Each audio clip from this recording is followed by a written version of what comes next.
There's a jingle in the still of night, a shimmer neath the pale moonlight. Saint Nick is sly, a shadow fleet, with gifts that make young hearts complete. He's not the man with toy-filled sleighs, no sugar plums or candy trays, but hope he brings to maidens fair, with silver coins and tender care. Oh, the jingle of Saint Nick, not a sleigh bell, but a magic trick, a dowry. Your dowry, it's my right. A whisper soft, a loving prayer. Three sisters wept by candles glow, no golden chance for love to show. Yo, what's up, guys? Hope everybody's doing well. If you're tuning in after the show, you might want to skip forward about 10 minutes. We got Don DeMarco in the house, man. Always a pleasure to see you. Always a pleasure. We got Yellow Pilled Programmer. Hey, Yellow Pilled Programmer. Hope you're doing well, man. That's a cool profile picture with the circuit tree in the background, circuit board. And Dan the Man's got a good story for us tonight. Where's my... There we go. Welcome in, legends. Oh, man. We got ourselves a thing to react to here.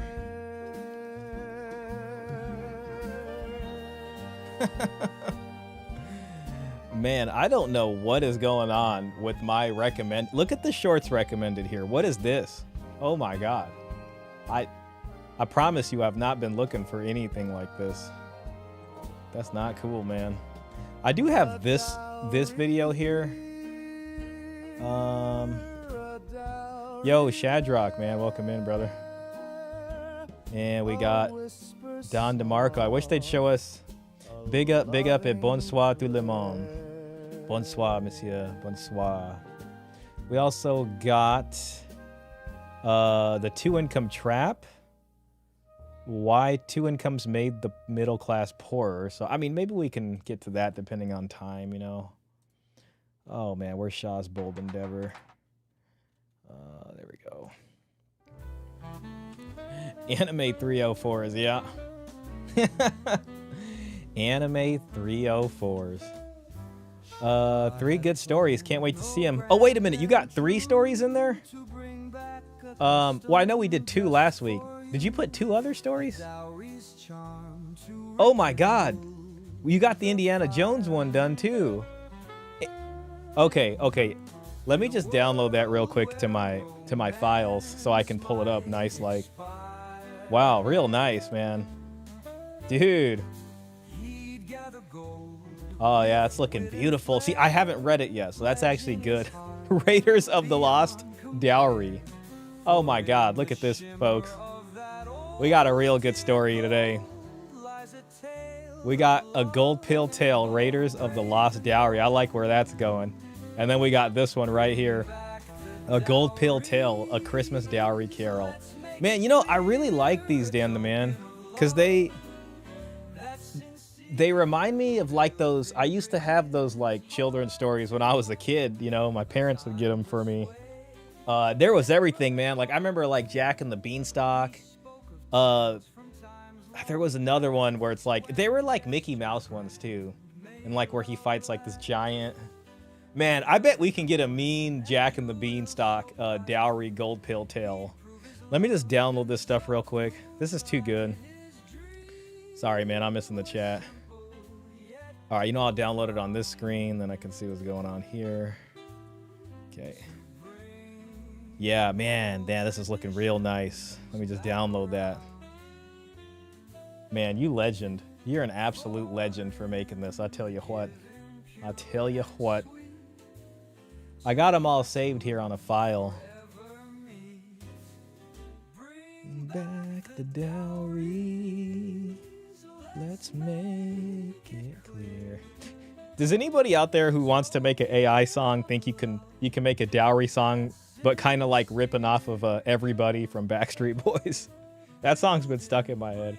Raiders of the Lost Dowry. Man, this is tight. Okay, enter new file created. One cover. Yo, Klaus. Oh, Klaus is in. Well, we can basically get the show started. I just got to save these images so I can read this here on stream. That's page one page. Okay. Page 2. 2 dot save. Page 3.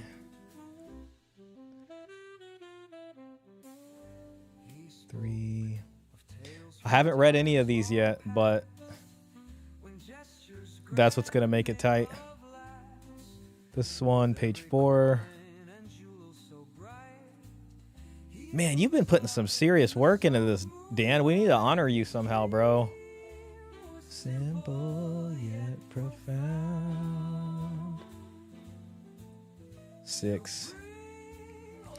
Traditions back around. If I'm missing.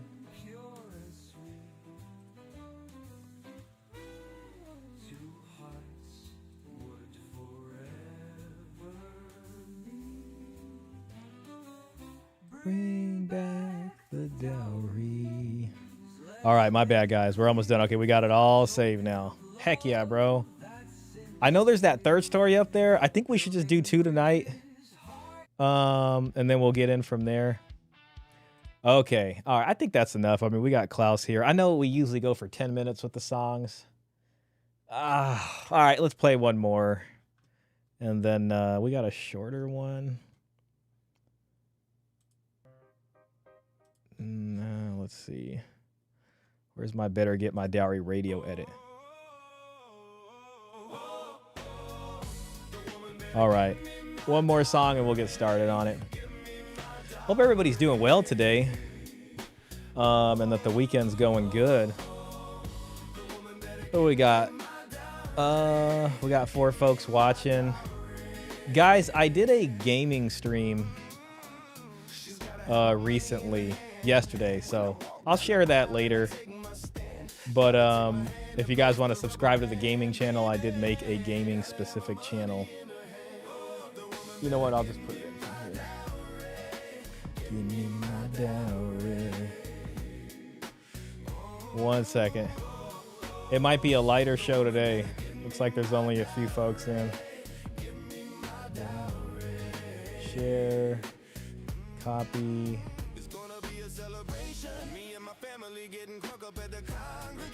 I really like this song.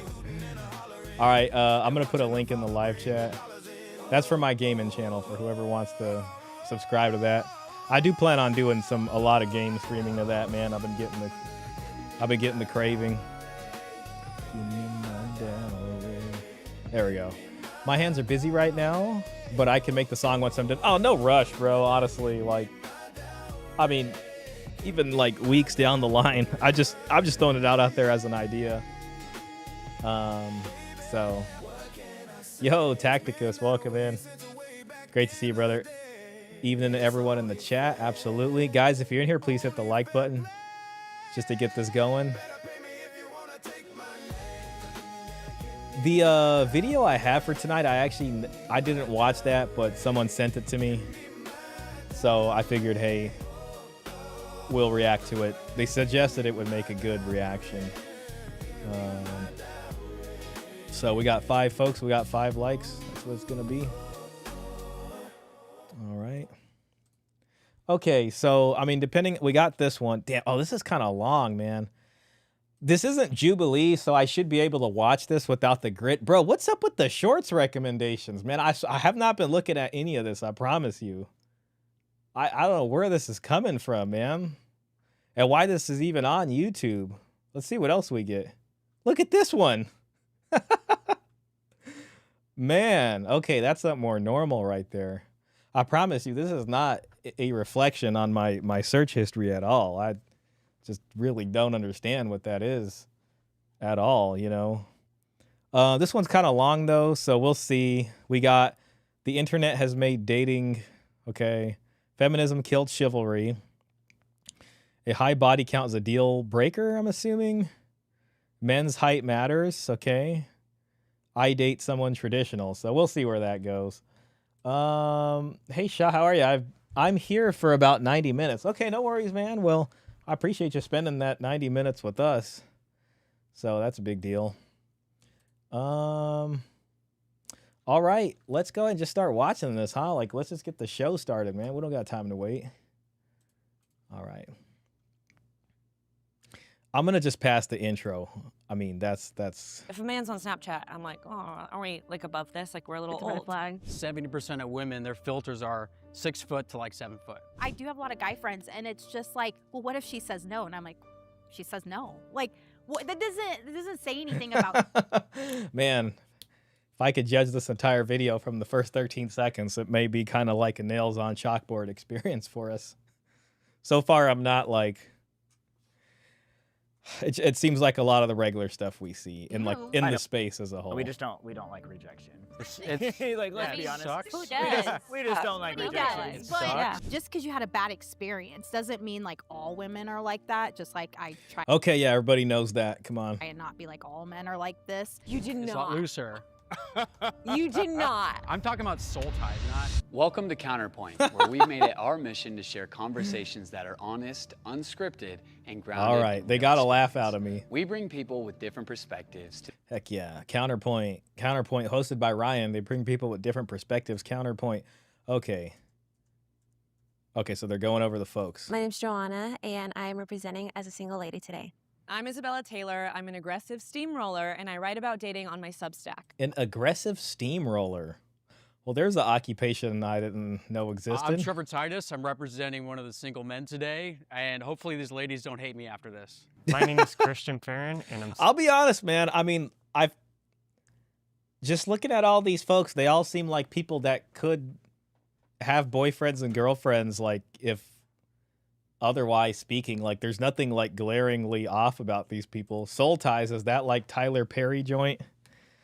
Oh man, I mean, my guess with that is he's talking about pair bonding, possibly, is my guess. 6'3". I'm Joe Sergovich. I am 6'2" with inserts. Okay, so we got the 6-footers up in here. Hold on, I want to hear about this. Yes, I'm representing one of the Okay, so is he representing the short guys, and then the other dudes are the tall single men dudes? today, and hopefully these ladies don't hate me after this. my name is Christian Farron, and I'm 6'3". I'm Joe Sergovich. I am 6'2" with inserts. the internet has made dating Okay, easier. so you can get the tallnesses here. I mean, he's not that much shorter than them, but he's a little shorter than them. Like this guy's, you know, this dude's probably in like 5'10", 5'11" territory. All right. The internet has made dating easier. Man, these formats have really taken the internet by storm. Like a lot of different channels are doing this now. Okay. Start by bringing up Who everyone cares that if women agrees hate him? now. Wrong attitude. All right, here we go.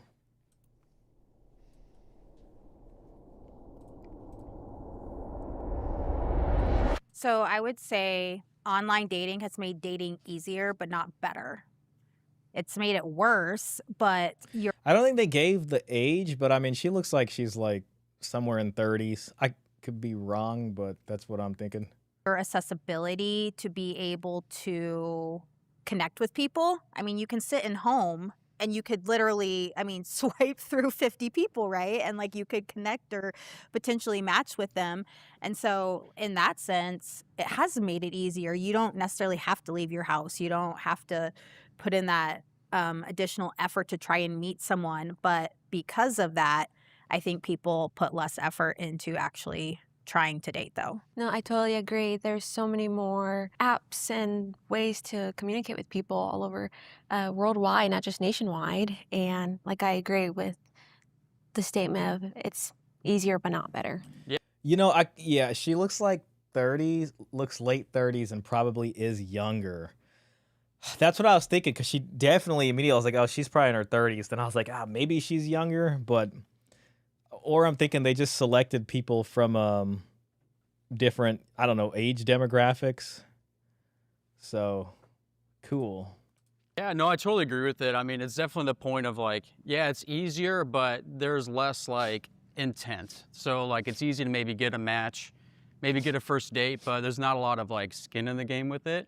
So a lot of times it turns out to be very surface level, or there's like little tiny things like little red flags that someone may see and like maybe misinterpret it, and then they don't like the person because they have like this great standards or something. So it's definitely easier. Like I've gone on dates through it and like meet Okay, that's good. So probably all the guys here have been at least on some dates from amazing people through it, apps. but it's definitely a two-edged sword. It's easier, but it's makes it less quality and Well, dating apps, I don't know, like if you're not meeting people through friend groups, then yeah, or even family and stuff. Like I got a buddy going on a date today, and he is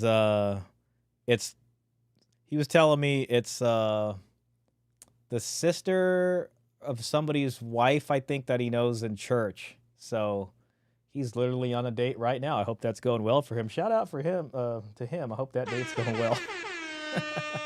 I myself went on one today just for the heck of it, you know.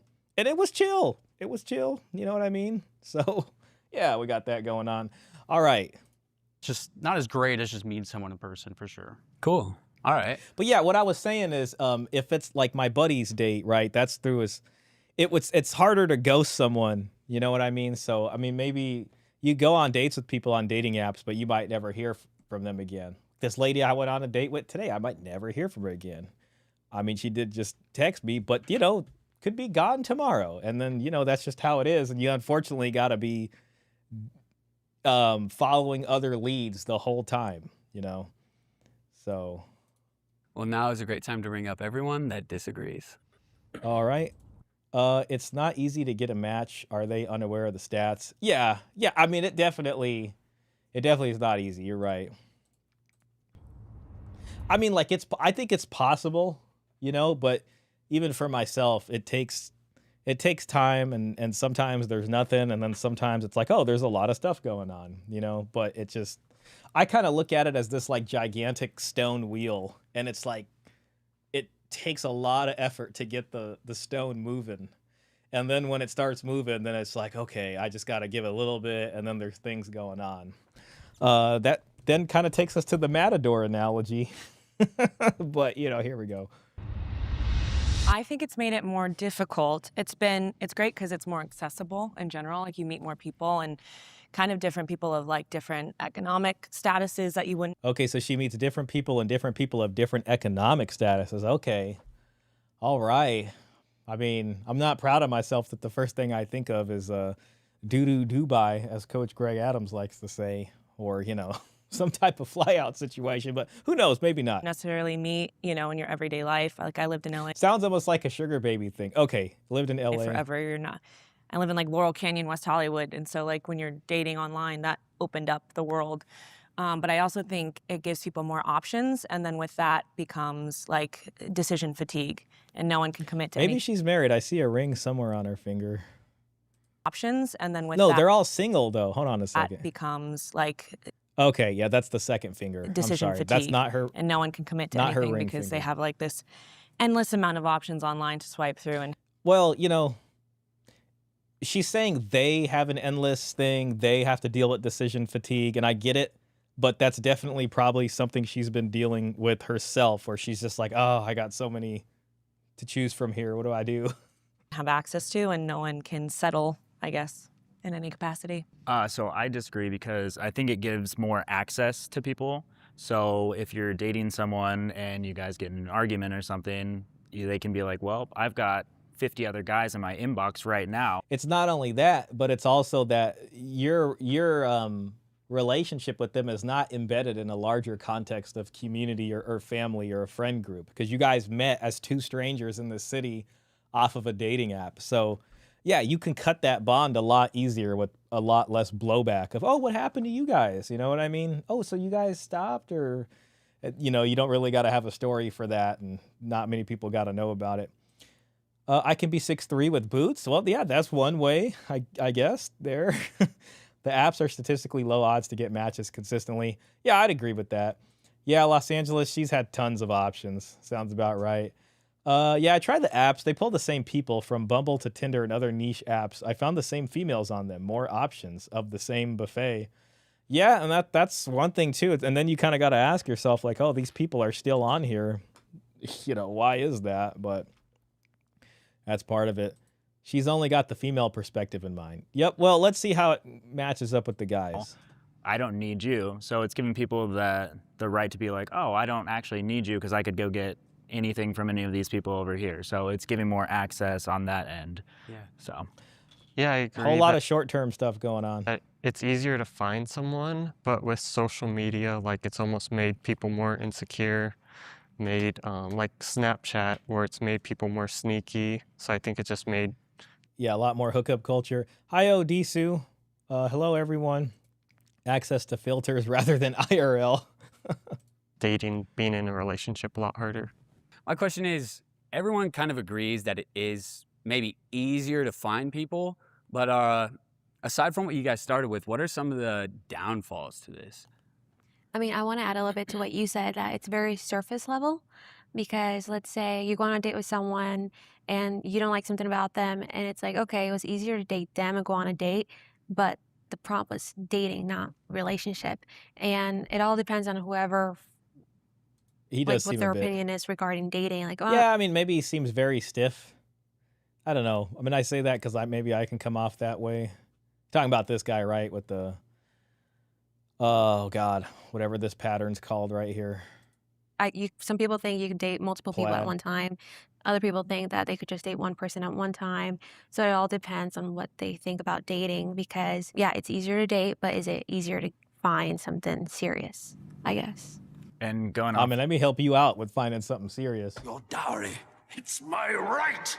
All right. what he was saying too, there's like the are we dating the same person pages, and Yeah. they're like toxic like absolutely toxic, and so they got this opinion about you from people that may not even know you. They heard about you through a friend or something, and they're putting this picture of you together before they've even met you or talked to you or got to know you. Well, I think yes, but I think But- you could say that. But I think at the same No, time, for okay. women, it is a vetting source of like, Yes, well, because I don't think, men and women we misbehave in different ways, and I think for women it is like a fear of repeating the same pattern over and over again. I feel that. But also to your point too about like knowing people, and like my mom always says, back in the day when you would date, like you would vet people through friends, and so you Yeah, would there we go. That's like the social fabric aspect here. Yeah, Napoleon Dynamite type dude. Definitely not Uncle Rico. have this sort of like someone would know this person and speak well of them, and then you would date them, and I kind of miss that we don't have that sort of. Yeah, and then it's harder to just ghost people or be a jerk because it's like you know somebody that knows them, and it's like the word's gonna travel back. Like, hey, I don't know what happened. I mean, we went on a date and then they just cut me off. Like, that's your friend? Like, what's up with her? You know what I mean? It would find its way back. Heroes Forge says, howdy, gents. Let's get the likes up for Shah. Oh, thanks, man. Appreciate you. Hope you're doing well.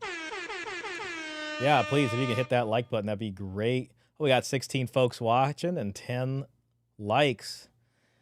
Yeah, I get it, folks, man. If you could just, I know you're about to fall asleep and, you're just like, oh, all right, now I got to look at this bright screen. If you could just do that for me and hit that like button, that'd be great. YouTube makes it easier now. Now you could just tap the screen, and on that little menu, it'll show you a thumbs up if you're watching on your phone. Yo, Geo Show, let's make sure to hit that like button. Thank you, sir. All right, so let's see what this lady's mom's got to say about social people. Lineage, I guess, and then you would date them, and I have this sort of like someone would know this person and speak well of them, and then you would date them, and I kind of miss that we don't have that sort of lineage, I guess, in a way.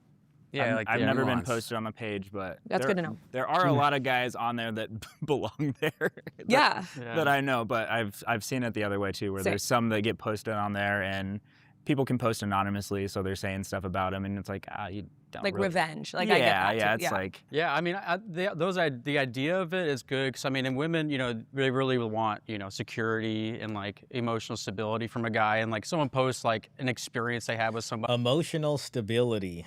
somebody, I could see it, but like, you know, people always, I mean, if I speak for just myself, like I make a mistake, I try not to do it again. So it's hard to like judge that one person on that one mistake because also like the circumstance of how that all happened, you know, that's not being told. It's like this guy did this, I did nothing in return. Like there was no like back and forth, no context behind it. So I think like those type of profiles or like pages or whatever can be very harmful just because like there's not context behind it. It implies that people can't change. This person's always the same.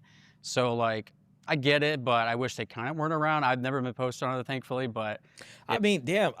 I wonder how these guys would know if they're posted or not. I mean, there must be some service, or maybe you can go on there yourself to see if you're posted. Honestly, I wouldn't even care to look for myself.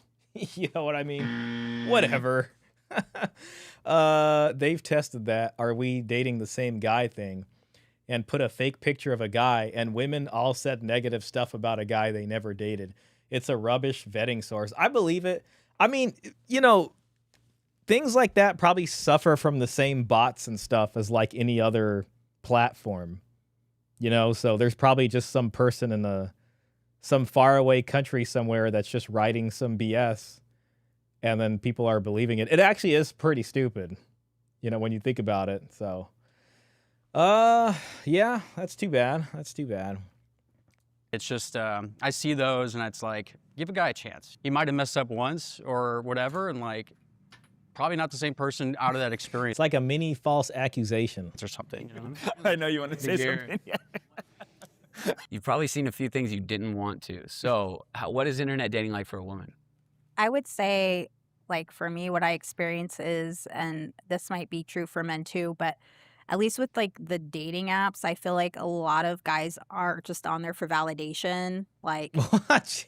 That's funny for her to say that about guys. A lot of guys are just there for validation. So it sounds like her experience is like she'll get matches, and then the guys will do a double take, and they're just like, I'm really not actually feeling like going out with you. Like they're just like, yeah, nah, I'm good, you know, and that's happened to her more than once. Yo, Luke Nielsen, welcome in, brother. It's a pleasure to have you and an honor, sir. Thank you. So she's punching way up, you know, and then the guys are thinking about it and they're like, no. see if this girl will like me, and then I don't know. The girl next to her is kind of smiling in a funny way. Like it's almost like a knowing sort of smile. She's like, man, you're outing yourself right now, but whatever. just I don't on there for know. validation. Like, see if this girl will like me, and then like see Yeah, guys are projection much. Guys are there for something. Well, that's what they'll usually say is they're just trying to look for a hookup or something. It's something's off here. Yeah, you guys got it with the projection. The guys that are still on the apps. Yeah, she's reaching for top tier guys and not hear back. That's what it sounds like. You know. how many matches you can get, because there's like barely any follow through with like actual like real conversation. You got to ask yourself at a certain point, like if you're getting this many matches and there's no follow through, especially as this lady right here, it's like, what are you doing to make it so guys like that's pretty wild. I mean, usually women report easier time, I don't know, making dates happen and stuff on an app. So it's like, what is she doing to not get the follow through? Now, we don't know what her definition of follow through is. Follow through could mean getting to off the app to date one in person. It could also mean after sleeping with this person, they didn't want to follow through any further with me. So I'm not sure what marker on this, you know, sort of pathway here is where the no follow throughs coming along. I'm just saying she could be referring to a completely different stage than what men complain about. Yeah, blonde girl was much more attractive at one point and hasn't caught up to her current SMV. Okay, thank you for that, Don DeMarco. I can see what you're saying. doesn't go anywhere. It just stalls out. There you go. Doesn't go anywhere. Like, doesn't go anywhere to date one, or doesn't go anywhere from sleeping together to relationship. Like actual, like real conversation. It doesn't go anywhere. It just stalls out, or it's immediately going to something sexual. Okay, so it sounds like she's not making it to date one. It's like, you know, would you say those things to me in real life? Like immediately, like you have this screen in front of you. So I think it dehumanizes people, and it just, they feel like they can say whatever they want. And so in my experience, it's like I find a lot of just things just stall and don't go anywhere, or it's like they go like very sexual right away. And so it's just kind of like, yeah, I'm out. Like, I don't want to do this anymore. I want to do a poll. Who here has received unsolicited nude? Oh, great. Unsolicited nudes. Okay. I wish. I knew that it was going to be Where's all ours at? women Yeah. that were going to have done, and I just wanted to illustrate the difference. Would any of you mind receiving? Go ahead. Yeah. I mean, I guess the answer really here is it depends who's sending it. Yeah, the blonde girl looks a bit older, say late 30s. Yeah, that's what it seems like to me. 100, what I was thinking, Don DeMarco hitting the wall. Sounds like she's going for the top 1% of men. Yeah, it just seems like she's swinging way too high, and they're just like, we're cool. Blonde girl is chatting only with Chad, Tyrone, Pookie, and Ray Ray. On my social media after this. See, All right. actually, I do have to change my answer because I remember it was back in like college. This one girl came to some of our house parties, and I started getting Snapchats, and I'm like, oh, Oh. it was yeah. not wanted at all. That's my other question. Has been. That's It's my bad. other question though on Snapchat is like, you mentioned Snapchat, and in my opinion, I don't know, I'm 31. If a man's Okay, on we got like 2 women in their 30s. She looks like she could possibly be in her 20s. Snapchat, I'm like, oh, are we like above this? Like we're a little Like the red old. flag? Yeah, that scares Okay, so Snapchat was okay back in the day, but it ain't cool now. It's not cool now at 31. me. I would be like, what's going on? The in guy's there? haircut is The intentional, first then, thing is he it? asks me is for my snap. Yeah. I'm like, okay, you're not I'm a serious. grown You're woman. not serious Yeah. to me. Like, Yeah. I don't have time to be snapping. All right, so she's serious, so that means she's been working on this. Your dowry. It's my right. Hell yeah. I mean, it better not be, better not be this. I have no dowry. If anything, I have a negative dowry. I mean, you heard her, gentlemen. She said she's serious. All right, so that's what I want. Hey, Financial Frontier USA, she is speaking about the top. I use dating apps just to see the chicks that like me, but mostly never reply to them. My own Cold War campaign. Most women bios are very rude. Yeah, or there's just not much there. Shout out to you, by the way, man. Thanks for being here. Yeah, she's kind of. It's like the guys here, like Don DeMarco was saying. She just hasn't caught up to where she's at. Snapchat's for kids, yeah. Yeah, like these younger folks. Back and forth all day. Or also, that's not how I want to get to know somebody. Yeah. Like, there was one guy, this was just a couple months ago, and he was like, She's upset 38. because like I'm not snapping him all day long. I'm like, well, I have a job. I work. Like, if that's the only way you can Yeah. connect, like, we're just in completely different places. Yeah, I don't know. I'm just not buying what this lady's saying. Like, who is she matching with? Like, I have a job. I can't do this all day. So the guy you matched with doesn't have a job? Like, what's going on here? Something's just odd. I agree. I think Snapchat. Sorry, what were you No, gonna you're say? good. I think for me, at first Okay, this might be like the one chill, normal person here. So let's just see. I think Snapchat. Sorry, what were you No, gonna you're say? good. I think for me, at first I was like, no, like Snapchat is a red flag. But then I heard from someone, a friend of mine, that said that this generation was raised with Snapchat, and maybe they just have it for like pictures, filters, whatever it is. And I'm like, okay, maybe I understand that. But then my ex-boyfriend is 10 years older than me, and he also grew up with that. And he was like, I don't even. Her ex-boyfriend or her ex-boyfriend is 10 years older than her? Hold on a second. Older than me, and but then my ex-boyfriend is 10 years older than me, and he also grew up with that. So her ex-boyfriend was 10 years older than her. Okay.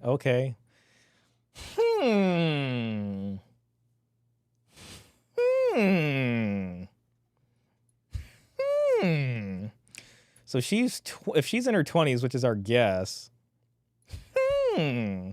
Okay. Anyways, she has a reverse equity dowry, Shah. It's a crypto dowry. One day it's there, and the next day it's not there anymore. At 38, she better be saving. Yeah, she better be saving up a dowry. She's still pretty, but just has to catch up to reality. Yeah, I mean, I'm sure she can meet some guys. She's just gotta be a little. I don't And know. he was like, I don't even use Snapchat. And I was like, you know what? I would rather have a man who doesn't use Snapchat, that is too busy working, providing, has a future, is ambitious, instead of trying to find ways to like snap me. All right, man. So what is she bringing? Because I hope it's this. Your dowry. It's my right. Because the reason why I was hesitant with like raising my hand for his nude was like, wait, people send nudes through dating apps or through Snapchat? But I was like, oh yeah, Snapchat is a really easy way to like hide that too from significant other or just anyone. So Yeah, I'm real I don't curious. know. It's kind of a filtering issue. Like if you don't want to be on Snapchat, just be like, I don't want to be on Snapchat.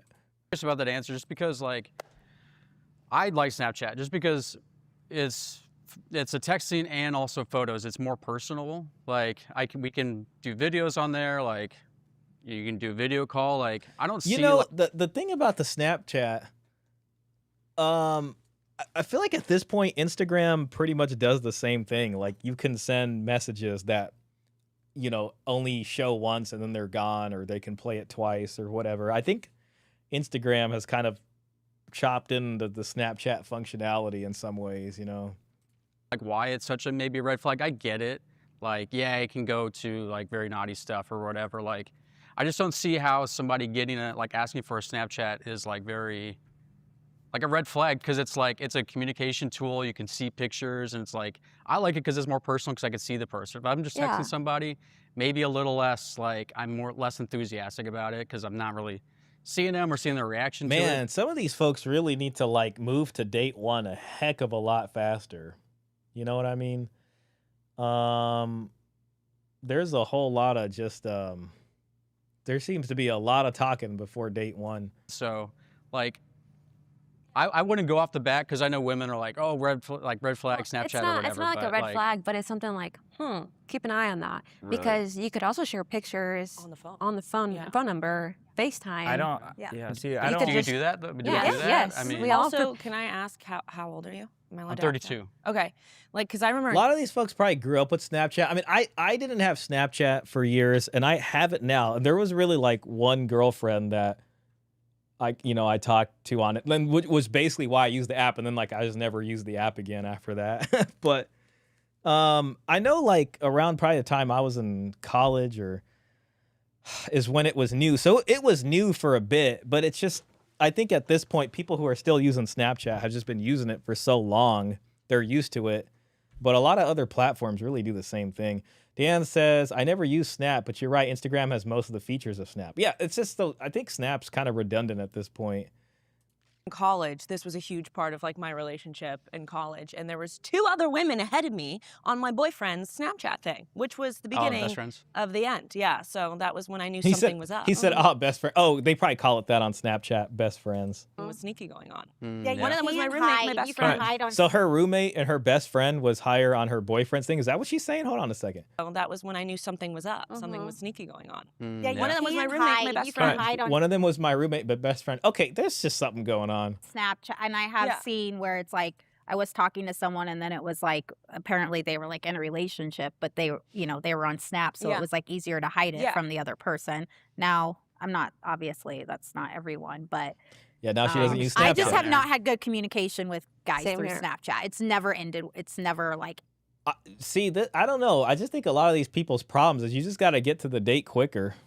You know what I mean? Like, versus whatever. I mean, if it's just going to trail on like that, then it's probably a waste of time anyways. I never used Snapchat, only used WhatsApp and Instagram.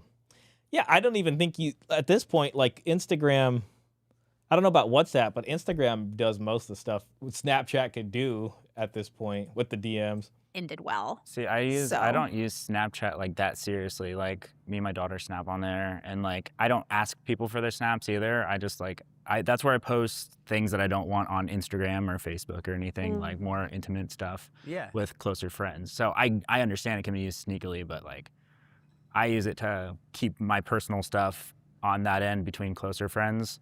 I'm not out here like, oh, what's your snap? Let me get your snap. And Yeah, I we do use with that. it. I use Yeah. it too, but it's just like that's not how I want to build a relationship with someone. It's Like not I a primary source of contact. I don't at take all. them serious if like that is their main form of communication they No, want to like use. you can text me. Please don't call me too often. Listen, we know Okay, yeah. So shout out to the sponsor here. Blackstone original outdoor griddle, 400 and something bucks. Cooper. Okay, feminism killed chivalry. Now I know John from It's Complicated is not a fan of this statement because he'll say chivalry is alive and well, especially in as far as dating expectations go. killed chivalry. We'll start by bringing up everyone that agrees now. Couldn't get up fast enough. Feminism killed chivalry. Well, okay, look, some of the ladies agree too. We did this one on a different episode, and this side was 100% empty. So, Okay, so yeah, so the three of the women agree. I'm actually interested to hear what they say. being said, we'll start with the guys this time.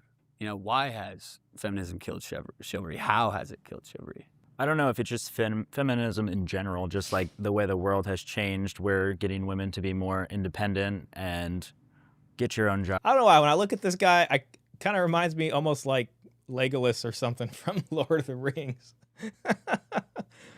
Get your own money, get your own house, do everything on your own. You don't need a man to provide necessarily. You can do everything on Sneaky your link own. wars. So I think it's just we've pushed more on making women independent, and in I hear doing you, so, Klaus. yeah, it's kind of killed our end a little bit. I don't need you to open my door. I can do it myself. Not that exactly, but you know that. Maybe that's Napoleon's going to come in and be like, no, chivalry is alive and well. Let's see what he's got to say. But I think it said he was like Christian guy. I think that's how they literally described him. So maybe he'll say, no, we're still chivalrous in some way. Hey, Daniel. Good to see you, man. For some and not for some.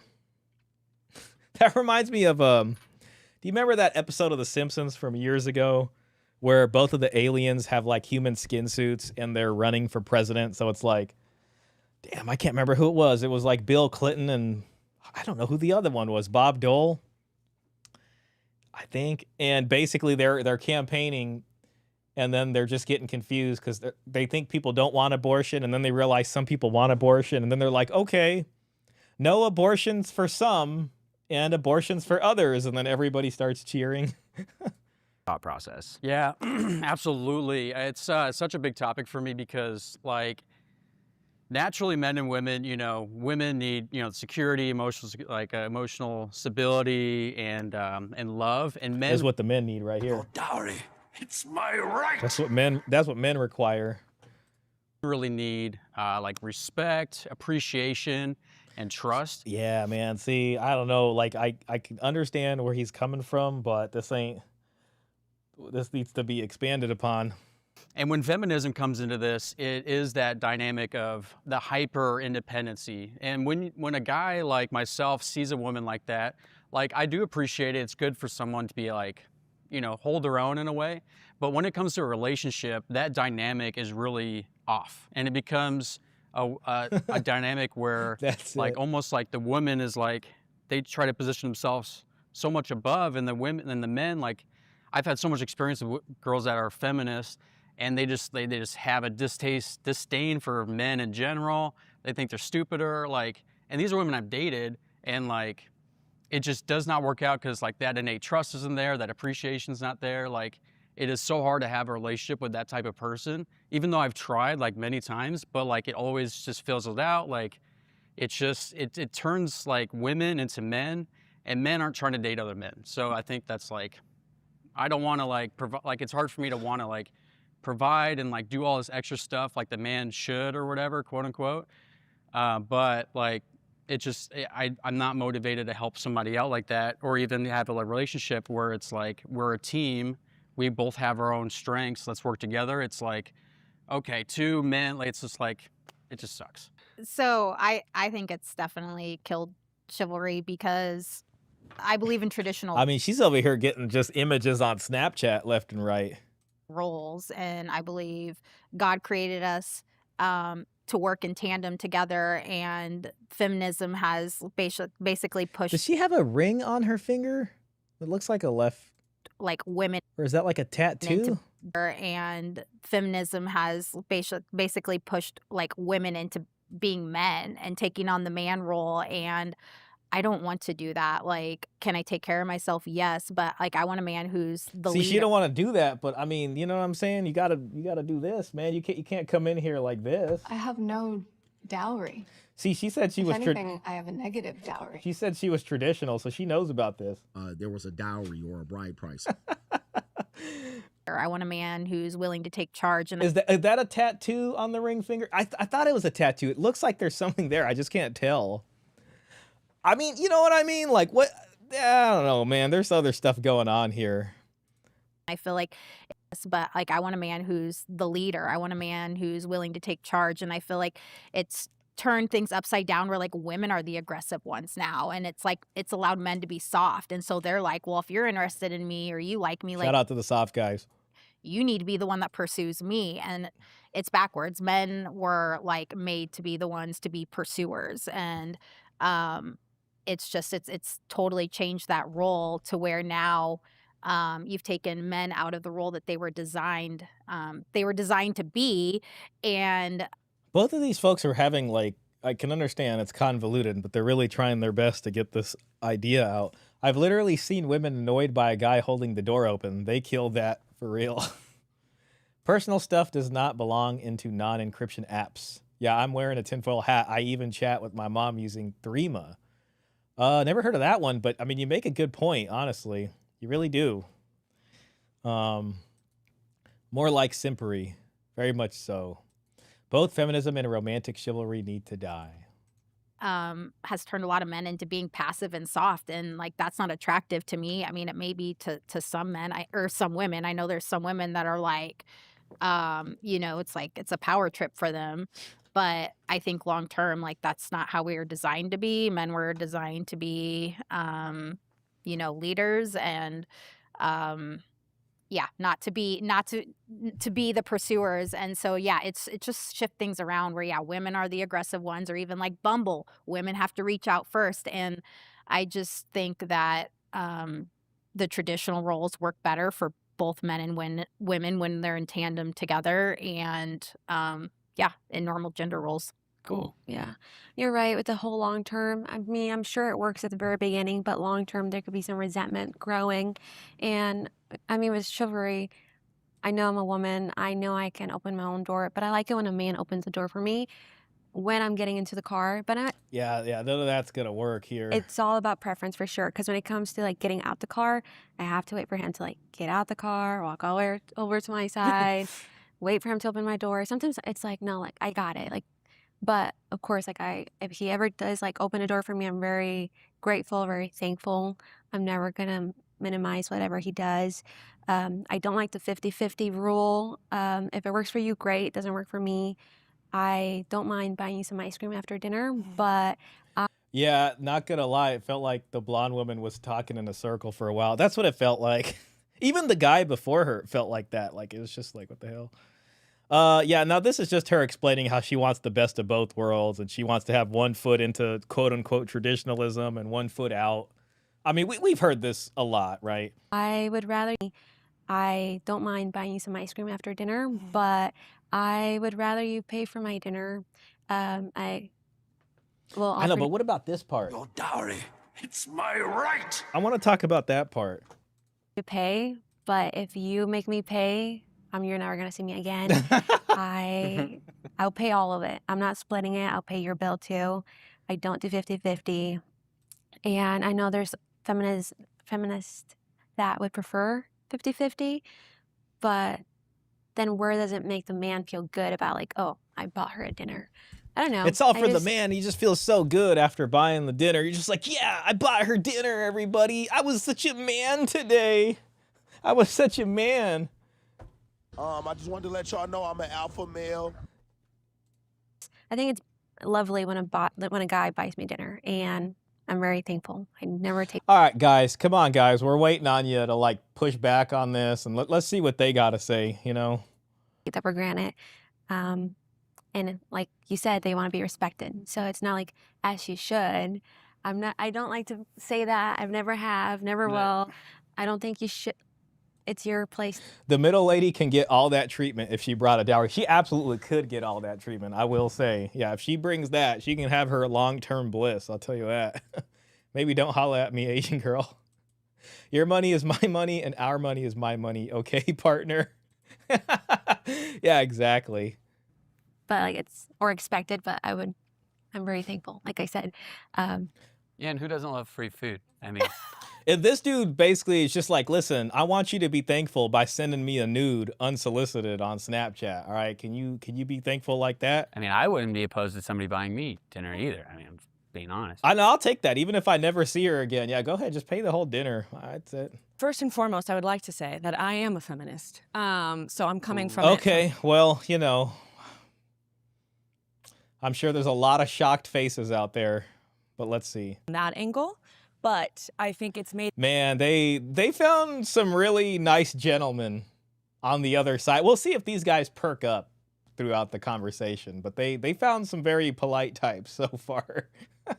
it more difficult in the respect All I'm waiting for them is to say, well, yeah, I do agree with that, but you know, this, and that. that I am aggressive. I'm a steamroller. I can barrel through pretty much anyone. And I was raised by like my parents and my dad raised me to do everything that a man could. I was like a son in a way. And so I think that's made me very capable, which I love, but sometimes I think that makes it difficult to date. So let's talk about the 50-50 part and how much money you're paying. And doesn't give someone necessarily the space to provide in that way. And because I'm aggressive, I have to believe them. Like, of course I want it. I don't need it. Like, I don't need someone to provide for me. It's not something I require, but I want you to make me believe that you want to do it. And if I don't, Man, this is like, yeah, this is just some more like, I don't even know how to describe this. This is more, John from It's Complicated has the perfect clip to describe this. It's where he interviewed, like, I think people at a cowboy festival, and someone's like, I don't need you to defend me, but I want you to stand in front of a train for me, even though she doesn't need that. Like, that's quite literally what it is. Napoleon is like, guys, can I sit down yet? I know, they've had him standing there for a while.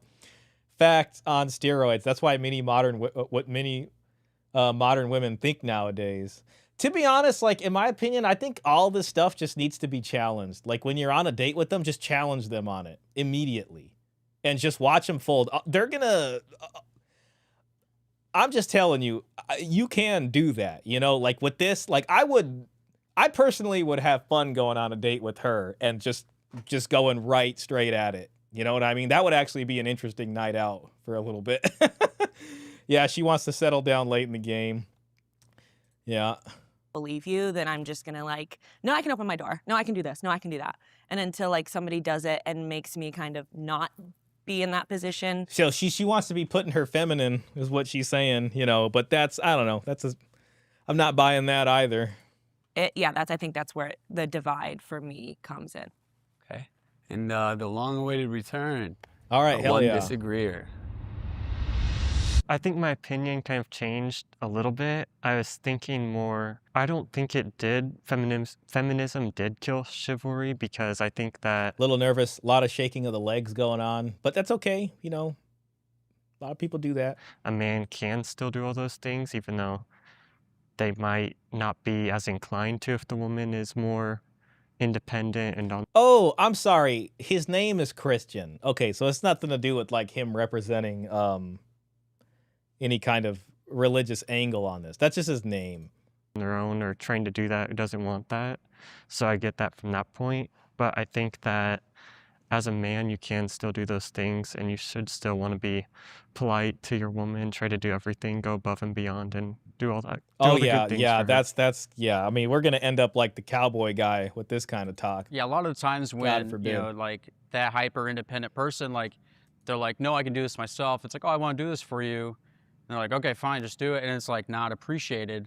I think that's huge. It's such a relationship killer. Like, especially that's just how guys, that's what we need, to be appreciated. Well, let me ask you. Yeah, I don't know. I'll be honest. Based off all the stuff these three women said, I think they kind of lend themselves to being easy prey to like your standard red pillar guy. Like I'm just being honest, you know, like I think all three of these will find themselves, you know, in the kind of the carousel of the game guy. The game guy will get in on these three women. You know what I mean? And they will make these women more aggressive and angry for these dudes later on down the line.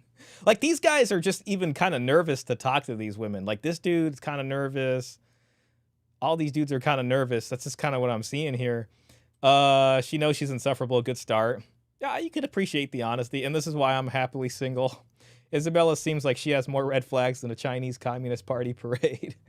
Yeah, I'm not forcing anyone into their feminine or whatever. Yeah, no, we're good. He does come off as a sheltered Christian, though. I guess you could say that. I just mistakenly, when I saw his name earlier, I confused it to like that was part of his angle on this whole thing, you know. How much, like, in your hierarchy of like relationship needs, where does like feeling appreciated rank for you, and like appreciated rank for you guys? Is it in the top? I mean, even respect, I think, is an important thing for women. Like, both humans here want to feel respected. You know, I guess I could kind of understand what they mean by respect, but you know, that is an important thing for sure. Appreciated rank for you guys. Is it in the top? I mean, it's important for sure. Yeah, but like 1 to 10? like, you know, there's like 3 top things. Is it in your top 3? Feeling appreciated for the things you do in the relationship. I think so. I mean, I have expectations as well as like what I want in a relationship and things that I do expect from like a man that I date, but it doesn't come without appreciation. I think I have seen it in relationships where there are women that are like, he better do this, this, this, and this. Like it's expected. And it's expected, which I Yeah. think I also have expectations, but the difference is it's like there's no like Yeah, so what are her, like, what are the expectations she's living up to for the man? appreciation. It's just like, because I'm the woman, you need to do this. As but you it's like, should. Right. yeah, but a guy still needs to know like that he's appreciated for doing those things. Like if a guy opens my door, I always say thank you because I do appreciate it. And I have talked to some guy friends who, you know, opened a door for a woman and she kind of like berated him. And so he's like, so I'm not doing that anymore. And I was like, but do you feel like you should do that? Is that what you want to do? And he's like, well, yeah, but I'm just not gonna do that anymore if that's how I'm gonna be treated. And I said, well, time out, stop. Like, just because you had The a bad delusion experience is doesn't mean strong like in this all bit. women are like that. Just like I try and not be like all men. I will say this, we're 24 minutes in and we have gotten to the bottom of nothing so far. Like, all that's happened in this video so far is just like some of the silt from the bottom of the lake has just been mixed in with where the clear parts of the water were, and it's just, everyone's just dog paddling around so far. Yeah, these single men look very nervous talking to these women. These women don't look at all that intimidating, though, just jaded. Yeah, I mean, you could kind of go in on these. I see what you're saying. Like, I think they're just kind of, they could be more confident here with this. The only male who looks at ease and confident is the host. Yeah, very much so.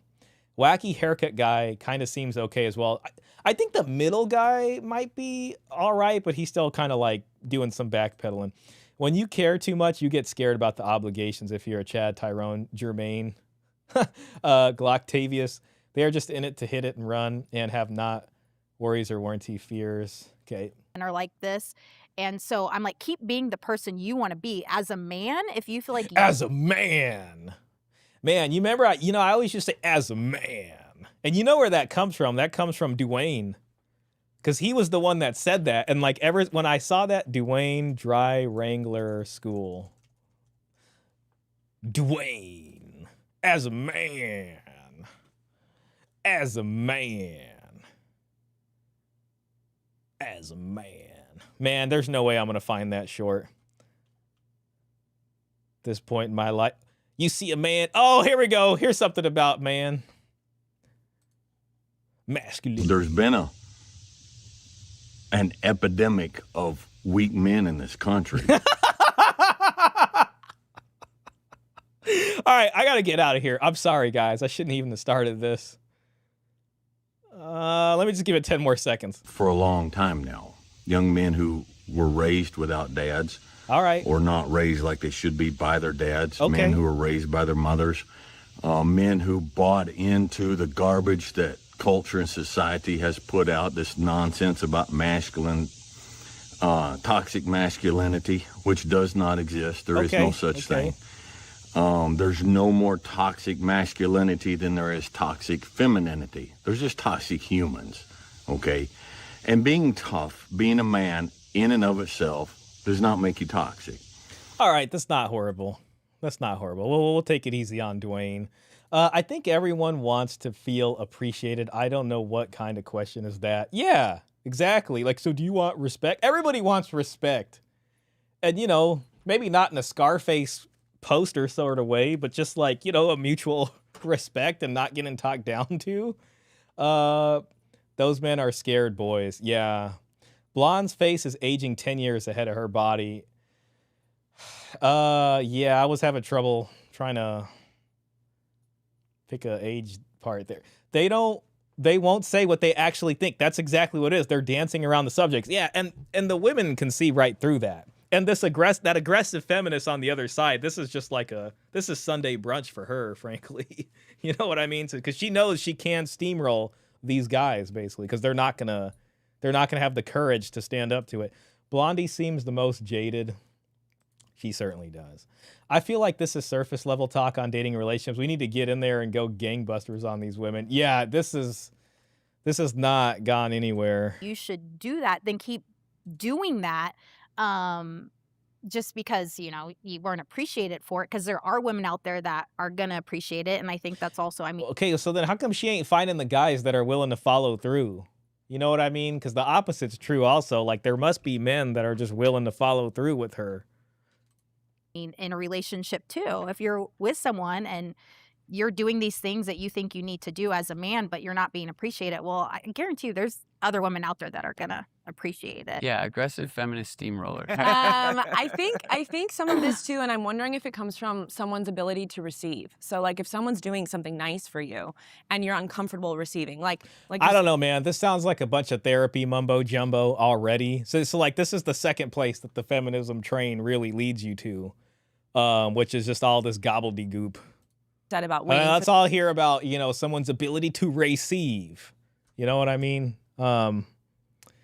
Gosh, it kind of reminds me of this old sound effect. Gentlemen, this is Democracy Manifest. There's a part in that original video where he's like, "Are you ready to receive my something something?" Oh, dang, that guy again. He's feeling it now. Feel bad for him. Is he the weak man he's talking about? Yeah, I just clicked on a random old short of his. I was reminded of him when she was just like, be a man, a real man. It is his fault, his situation. Yeah, you know, at the end of the day, I think that's he's probably going to beat himself up a lot about that, you know. That evil diabetes us epidemic. I ran into an old JP Reacts video with Dwayne. Dwayne's points didn't age well. Yeah, I might. I probably won't. Part of me thinks about going and digging up some of those old videos, but, you know, it's kind of beating the horse at this point. Dead horse. Appreciation seems to have a big price tag. Exactly. The door, it makes me so uncomfortable. Like, I love it. I think it's okay, so here's the kind of bipolarness on the lady side in terms of what, see, these women want that, and then she's like, I don't want no one opening the door. To receive. So like if someone's doing something nice for you and you're uncomfortable receiving, like you said about waiting for the door, it makes me so uncomfortable. Like I love it. I think it's so nice and I don't dismiss that. But like sitting there waiting, not knowing what to do with myself is like the 5 seconds of hell for me. And then it's like, why can't I just receive that and be comfortable in that space and sit still and accept that someone wants to be polite and do something? I like what I started with the open the door thing, but For me, it's not opening the door every single time or anything. Like if we're walking out somewhere or even opening the door when we're both in the car, yeah, that is kind of awkward. You're sitting there waiting, but like if we're walking to the car and I can get to the door before you can, I'm not running to the door every time so I can open it. But if you want to wait until I open the door, then I'm going to open the door every time. But I still like a guy opening the door. You know, it's probably just easier to say that the man opens the door because the women are going to be whack at it. You know what I mean? Like, I was walking today on my date, and I was holding hands with this woman, and we went into some place, and, I just opened the door. Because if she was going to do it, it probably was going to be done in a not right way. Hella slowly, all weekly like. I'll just open the door. It's really a utility motive here for getting this door opened. You know what I'm saying? I have to defend the guys a bit. As a guy, you have to be very careful about what you say. Maybe they're more nervous about their public image than talking to the women. Klaus, that's a fair point. Yeah, I mean, these are normal folks, And it's not like there's a whole brand paying them off basically arguing these women, so they probably got normal jobs and all that. That's an interesting shirt. It looks like a kind of, almost looks like a tiger print, but it's kind of not. It's more like a digital pattern. Possible. It could be both their public image as well as nervous meeting these women. Yeah, Brute Man, that's true. I don't give a flip anymore, but I'm retired. I'm not beholden to a job or social graces necessarily. I noticed all that too, Tacticus. Door for me, but I'll be honest, I still struggle sometimes. Like I'll be and you'll be like, I could have got the door for you, and I'm like, Yeah. like because I am just so. I mean, I've gotten so hyper independent. So basically, they're just like, we're confused and we don't know what we want, and we don't know what we're doing. Basically, we don't know. Some days we want this, some days we want that. We're just everywhere right now. Too, that I'm guilty of that, and not because it's like I don't appreciate it. I was just thinking, when I would be honest about my convictions in a format like that, I would have an HR meeting the next week. Yeah, I could totally understand that, Klaus. But I think women have had so many expectations put on them that I think, unfortunately, we have just kind of gotten to that place where it is just natural for me to like do everything. But like I've dated people that are like, I need flowers like every week, blah, blah, blah. And I'm more the type of person like, I'll get you flowers on Tuesday because I thought about you and I was at the store. You know what I mean? So I don't want to be told to do something. I'm going to do it anyway. That's a great point. Honestly, what I kind of want to touch on earlier is like, I think another consequence of this feminism stuff is the perceived like value of like the guy and female. So like, I've seen more recently, like female, it's almost like they expect the guy to, and we should, do everything, but like, it's almost like the roles are 100% on the man, and the woman is more like, okay, what do you got? It's just like she does nothing or whatever. It's like, it feels like there's like an imbalance there. In one way, I like it a little bit because I've got to learn like how to be more masculine in relationships and like what the feminine like looks like and everything. I don't know, man. I just hear this stuff and I'm like, this is all fated to fail. It just sounds really like it's not going anywhere solid. While approaching mids complaining about males. There you go. It seems like it's almost been like the guy has to do everything and like bow down to the woman in a way and like to appease her and stuff. And that creates a lot of like soft men who like let women disrespect them, and then they stop respecting them in general, and like the relationships like falls. Like it's creating a lot of soft guys who think they need to like be perfect and do everything and these high expectations, and the women the men are confused because they don't want to set the women off. Like they don't want to deal with this aggressive woman, but like the key is you have to go right straight through the aggression. Like you have to directly confront that. You know what I mean? Like if you really were in a dating situation like that with her and you just got to let her like blow her steam and then just charge straight through that. And but being nervous about it and stuff like that it's just gonna make it worse down the line. Kind of like, and yeah, she might leave you if you basically challenge back, and just keep doing that till someone's gonna be putting up with it more. Doesn't have to like do anything. No sort of roles. It's almost like 100% on the guy. So I would say I have seen a lot of toxic situations where it's like the man has like lost respect for himself, like where and is like totally turned where it's just like completely catering to the woman. The guy's just confused. Because he's just like, he thinks he's got to do this. He doesn't want to set off the crazy, I hate to say that. And then it's just like, then he's just attacking himself and his own self-respect. I want you to do it, but not always actually do it. Exactly. Yeah, no games for me. But if I grow flowers you can see every day, saving money, buying flowers every day, that doesn't count. Yeah, that's not happening. Point where I'm like, I lost respect for him watching that relationship. Like the woman is like the dominant power, controls everything. And it's like, he's doing everything for her, but he's also lost himself in the process. And Yo, shout out to the 21 people watching. We got 15 likes. If the other 6 of you individuals can hit the like button, that would certainly help me out. Shout out to y'all. Thanks for being here. like that's also not good or healthy or something I respect. So Feminist lady, tell us what it's supposed to look like. They should ask a question and be like, you know, what is your ideal relationship dynamic look like? How would it work? I got to be interested to hear the differences of what they all say. I've seen a lot of that happen. Yeah, because I've had women too. I've talking to them and like, okay, well, okay, lady. So you see a lot of that happen. So if you're the woman and it's like you're supposed to be this inspiring thing, like how are you supporting your man to get him out of that so that he operates in a way that feels better for you? I'll let maybe some disrespect slip. Maybe I'll set some boundaries, but I wouldn't like actually have the boundaries. Like I'm going to step away. And then it turned into me getting walked on all the time. And like, it made me feel very like not masculine. So I act less masculine or whatever. Yes, it's true because he let the disrespect slip. He didn't confront it directly, which he just should have did. Should have been willing to be like, all right, then get out of here.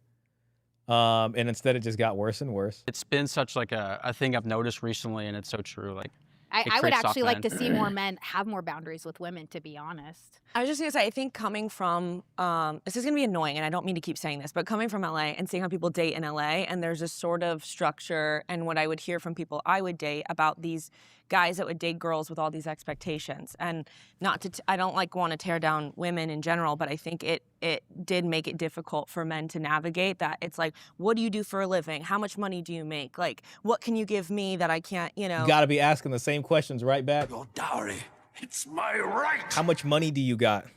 How much debt are you in? What's your financial situation look like? Get, how are you gonna make my life easier? You know, roses at my door every, you know, that stuff. And I think I then was scared to be that person because that's not me. And then how do I ride the line of not, I want someone that wants to do nice things, but I don't expect it. I expect it to some degree, but I think that makes it hard to navigate. And hearing men's stories like while dating in LA was interesting to hear their perspective and how they felt dismissed and not respected and how that affected their ego. Well, yeah. Okay, it's all very conciliatory. We got bridge building going on here. Brute Man, thank you so much for the 200 Indian rupees, man. Thank you. These men look so weak and nervous just talking to these women. It's cringy to watch. The women look jaded and unimpressed with them. Exactly. Yeah, like the women are kind of at this point going easy on them, basically. Also, the blonde woman has crazy eyes. Yeah, there's that. Yes, that's. She definitely seems to be off. There's almost a sense of entitlement, like, well, someone else can give me that. Why aren't you doing the same thing? Yeah. I'm really interested to see the comments on this one after. If you watch marriage reset videos, it helps. The key is to not let it get too bad, but marriage reset videos help. That's an interesting thing. I might check those out. All guys must educate themselves. Thanks for sharing that. A marriage reset video. Yeah, and the wedding finger tattoo is sort of a red flag. Yeah, that right there is kind of really weird. Like, what the heck would you... That's really weird. And then to be like and then to say like, well, I like more traditional roles. Like, what? It is, and I would say bye. Right. See you later. Yeah, Let someone else deal with you. Yeah, with the whole flower thing, I want to touch on that a little bit. With the whole flower thing, I keep hearing that you guys have been with women that are like, I expect flowers on a Tuesday, or I expect flowers at this time, or once a month, or something like that. Personally, me, I love flowers, and I am so thankful whenever I get flowers, but I'm never going to tell you to get them for me, because then that means that you got them for me just because I told you. Exactly, yeah. So, and I also don't want you to get me flowers because you did something wrong. Like, I just want you to get me flowers because you thought of me. Because, But if I know that you... Man, let me put a poll up real quick. Start poll. Have you ever gotten a woman a bouquet of flowers? ? And I'm just going to put a yes or no, and we'll just leave it at that. Let's see what the percentage is. None of these women are a good fit for any man. Yeah, I mean, Luke, that's the right of it right there. Yep, spot on. 23 watching, 16 likes. Unacceptable. Smash the like button and subscribe. Yes, folks, please. And welcome in, Govin. It's always a pleasure to see you. I like your profile picture there. All right, moving in. Like flowers Yeah. and you want flowers all the time, yeah, I can do that weekly, Yeah. but I don't want you to tell me Hell no. Weekly flowers? Nah, man. I need these weekly or else like that's No. going to be a check mark against you. No, yeah. It's like And, this- and then here's the thing, like, they're like $5 in Trader they're- Joe's. yeah. Yeah, well, listen, lady, you know, I'm not trying to get too grotesque, but there's something that she can do for that man weekly, and guess what? It costs no money. Maybe some of y'all can guess what that is. And, you know, I don't want to have to tell you to do it, all right? You're just going to need to do that. But see, that's a terrible thing, too. Everybody's just losing. It's just a big toilet bowl flush down to hell, you know, when you start thinking like that. Oh, wait, hold on. That's what that whole conversation just leads us to hell, basically.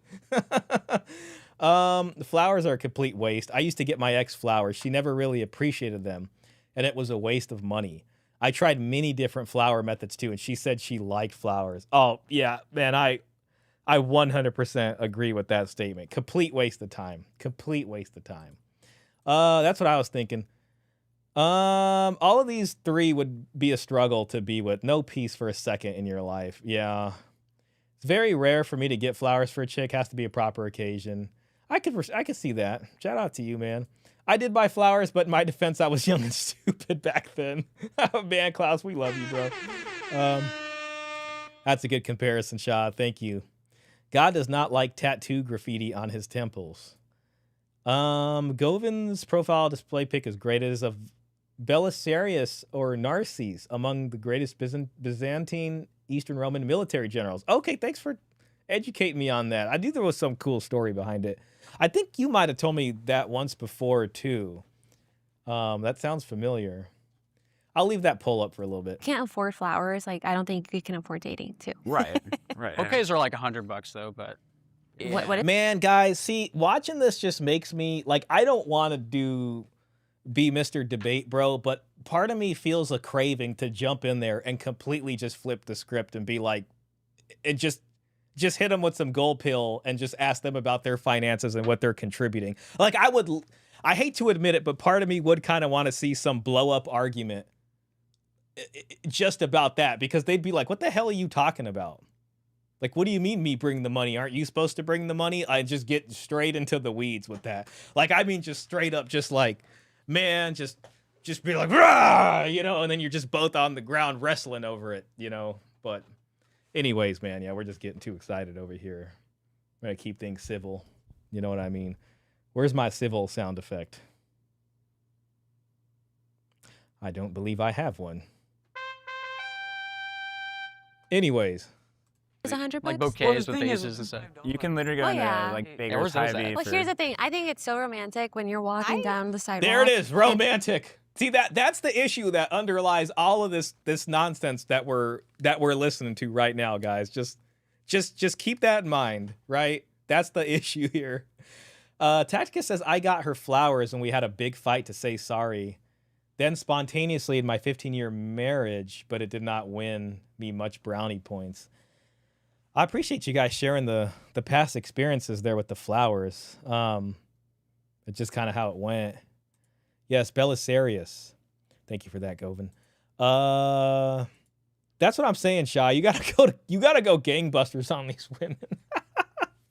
Yeah, man. You know, like I'm trying to keep it calm and everything, like it usually is supposed to be. But some of, like, you know, like when you encounter somebody like this, like it's not about attacking them, but in some way you have to mirror their stuff back at them and just completely exhaust them with it, if you want to do that. You know what I mean?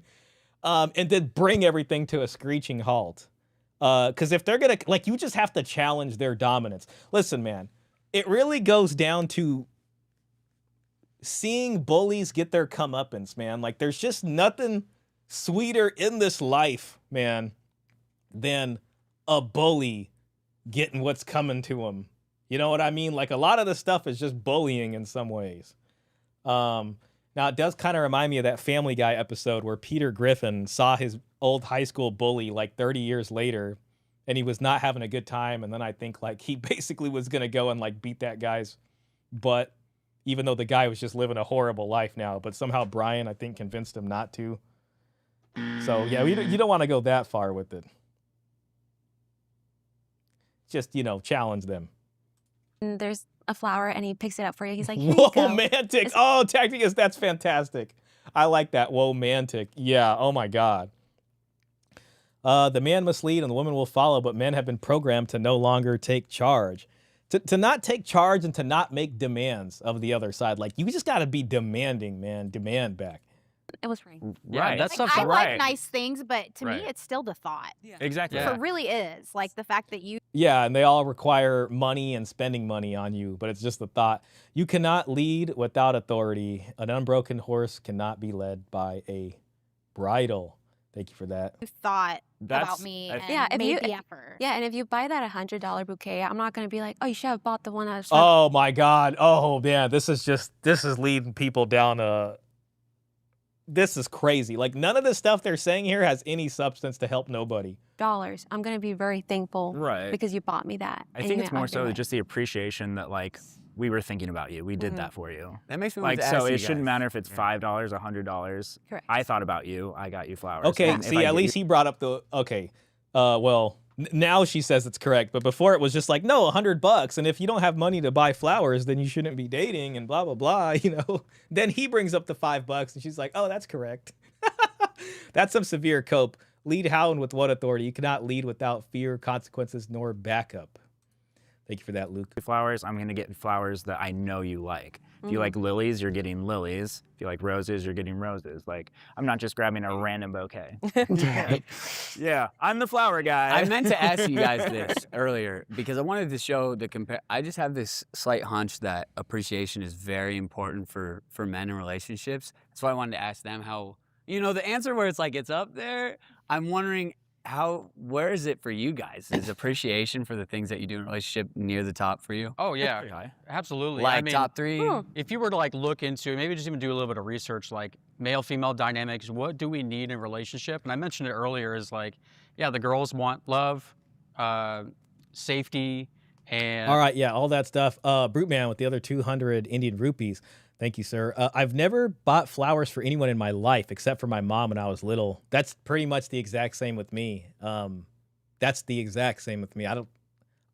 Yeah, I mean, none of the women I've dated I ever bought a single flower for. But then again, I've never dated any women in my life and have never married. I'm around 40 years old, that too. I mean, I've dated, but and some for decent amount of time, and even in that amount of time that we were dating, I've bought gifts for women.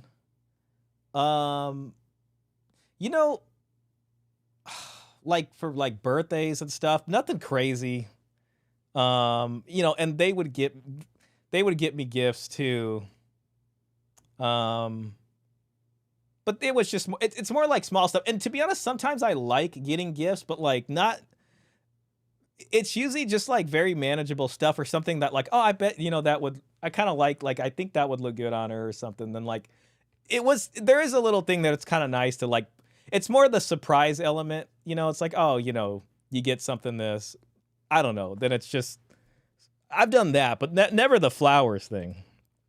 Thank you for sharing that, man. Thank you for that super chat, Brute Man. I do appreciate it. Yeah, flowers ROI is winning, brother. Okay, I'm going to end this poll real quick.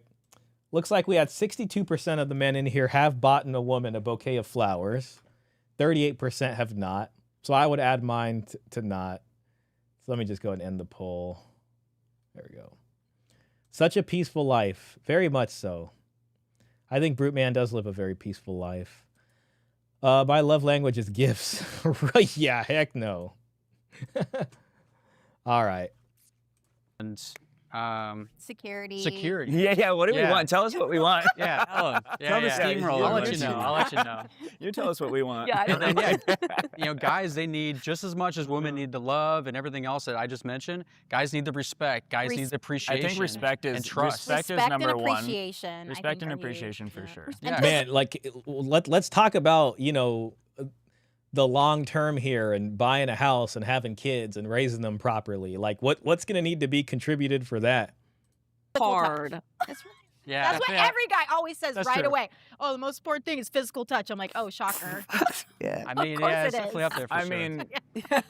mean, that's your. Yeah, I mean, I would say that's your hinge days. like to that's the a physical different. That's a touch? different physical touch. Yeah. Well, I mean, I'm physical touch, but like it's not in like a sexual way. It's more of like a random hug. You maybe trying to cuddle me or something like these little things that you do to like make me feel loved. And if I'm a physical touch, that's how I feel loved. So that should be an indication for the woman. It's like, okay, maybe I'm not more naturally inclined for that. Let me do that for my man. Yeah. And then like the guy's like, okay, I'm gonna be this emotional rock. When you're crazy and whatever, I'm gonna be the rock. Easy, tiger. I'm gonna be the rock.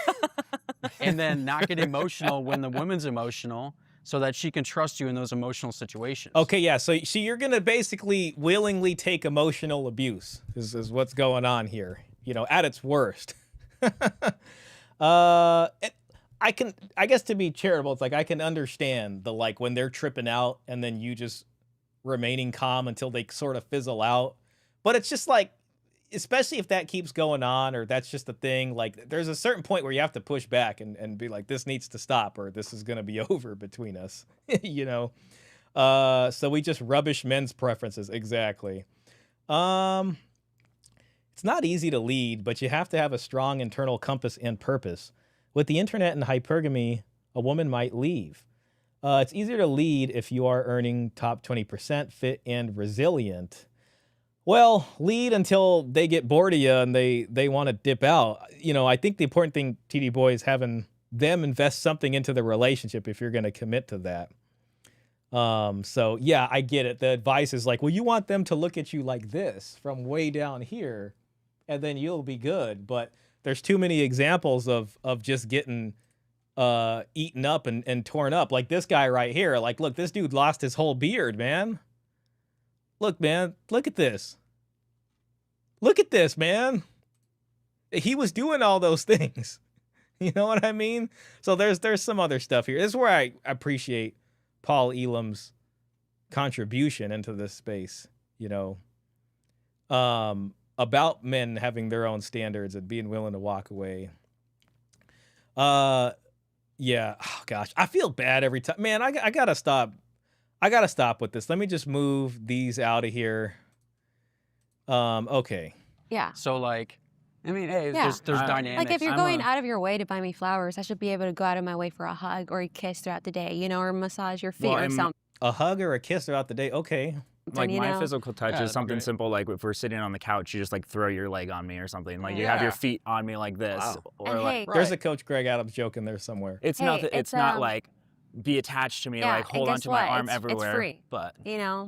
Physical touch is free. and it's So That's Okay, so this is the promise of this is going to be the promise of like, yeah, you do all these things and then you're going to get all this touching from me, right? Like that's the freaking bait on the fish hook right there. So if you just buy flowers for me, then I'm going to touch you and do all these things, and then plenty of guys then complain about being in a dead bedroom after that. Yeah. Okay. Well, as we're nearing the tail end of this one, I just want to throw a poll out there, or a question actually. Okay, so he's going to put a question. You cannot lead unless those are willing to follow. I know a thing or two about leading, and you have a warped idea about this. Thank you for that, Luke. I imagine you're kind of mentioning this to TD Boy here. Agree with everything, and that's why you need to match with a woman who makes similar money. So if divorce happens, it's 50-50 split. Yep, or if they're not working, at least contribute something. Like, listen, man, if you want to put $100,000 or $200,000 down into the house, I'll sign a prenup that says, if you do nothing wrong and I'm the one who messed up, you'll get your money back. You know what I mean? But if you mess up, that $200,000 is getting split between us or staying in the house. You know what I mean? You're not just leaving with that. The prenup's not going to protect you there. If that's even possible, court might throw that out. That's what I need to talk to James Sexton about, basically. How many of you ladies are comfortable being the big spoon? How many of you men are comfortable being the? Okay, well, she's a feminist, so she's going to have to say she's okay with it sometimes. But other times, okay, but let's see what she says. Little spoon. You all know what I'm saying. I'm little spoon. No. I mean, yeah, of course, big spoon. that's kind of like very vulnerable. Okay. Yeah. Well then, Here comes the Prompt her. therapy speak. Big spoon. How could you ask that? I mean, I don't care being a big spoon. I mean, I'm 5'4", so I don't know how that would really work. But like a little. You're just gonna be like a monkey on someone's back or something. Like you're not gonna be able to fully do this, but you could try. Spoon against a big spoon. there we go. But I don't want to be it all the time, but I'll do yeah, it. exactly. Yeah, it's nice to be held. Good point. Hey, Value in You. I don't know if I've seen you before, but thanks for being in here. Good point, Luke Nielsen. They have to buy into the collective vision. They absolutely do have to buy in. They have to buy in. Dowry, it's my right. No little spoon for me. You know, like as a guy, sure. This is what Counterpoint's about. Let's get vulnerable. All right. You got anything to say over there, Christian, on the spoon matter? I'm fine with either. All right. You know, these guys are new. I mean, they got 30,000. They do got 30,000 subs. It feels like they're probably a bit new to this format. I don't know how much more of this we should really put ourselves through.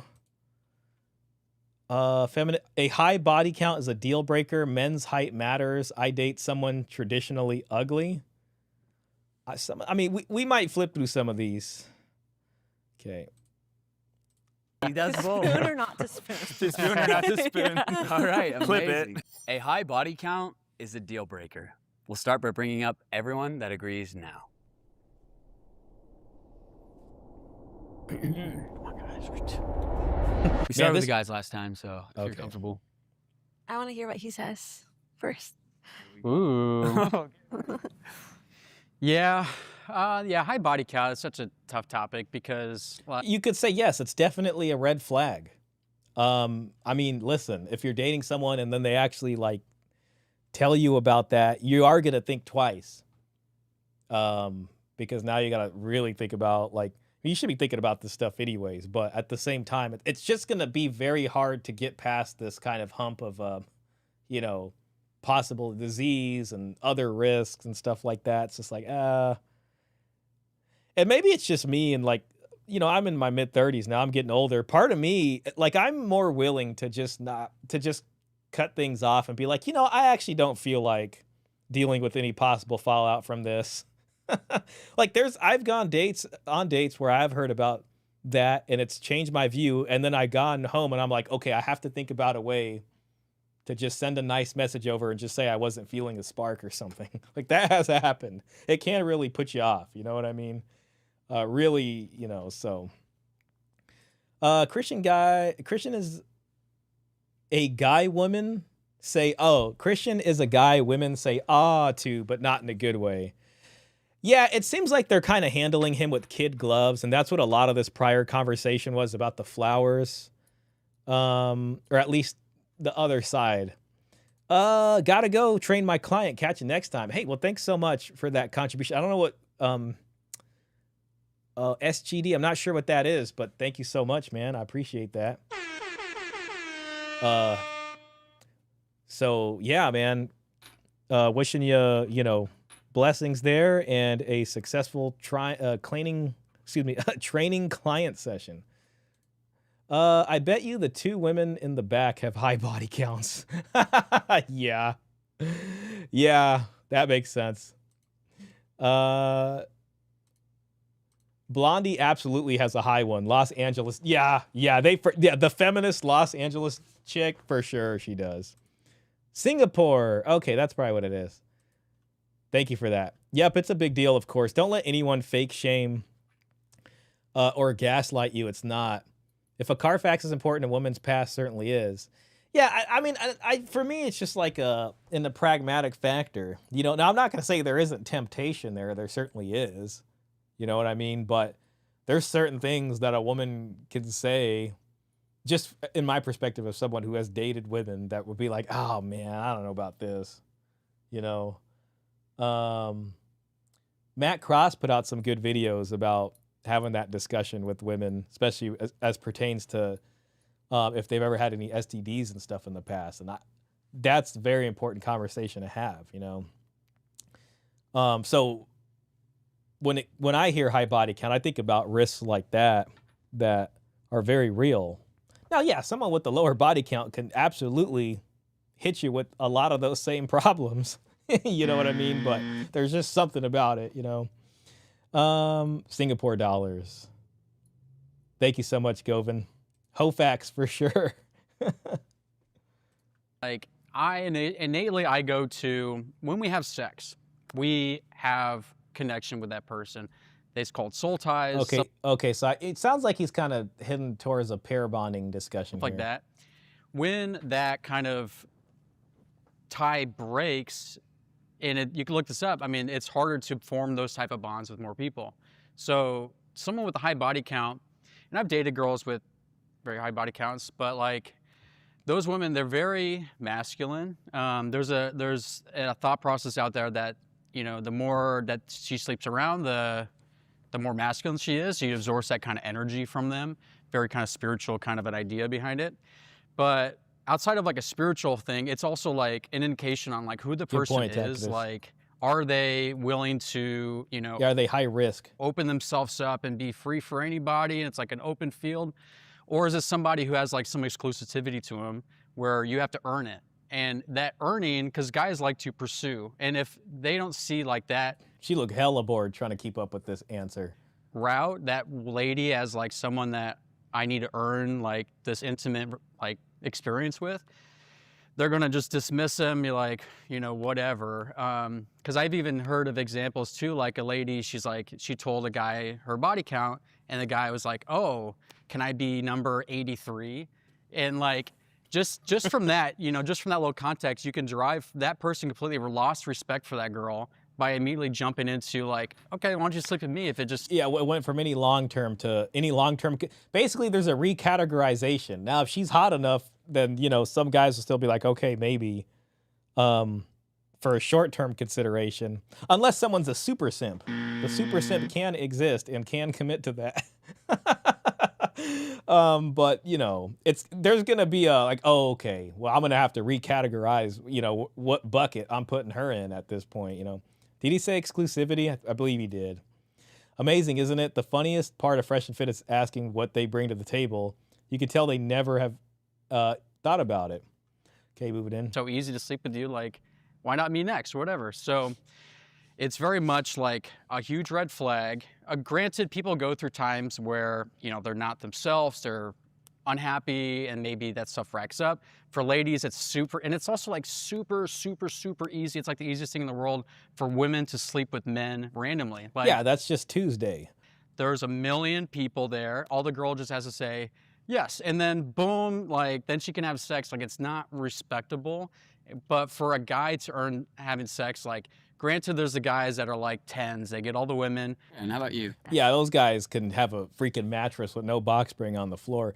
I did an average ranking of 50 employees of 5 key features that are valuable if you're a man. Money, height, looks, personality, resilience. Below 4 equals no woman, 5 equals divorce, 6 with single mom, 7.3 seems to be where it starts to work.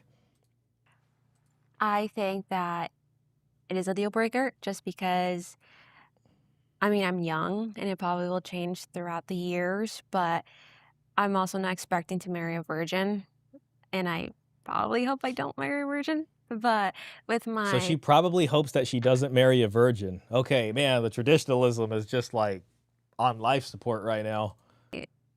Faith and beliefs, and with my preference and what the kind of men that I like, at least there's the most trad likely style. gonna be like a past. And I know we all have a past. I have a past. She likes older men. I mean, she said her ex-boyfriend was 10 years older than her. She said she's young.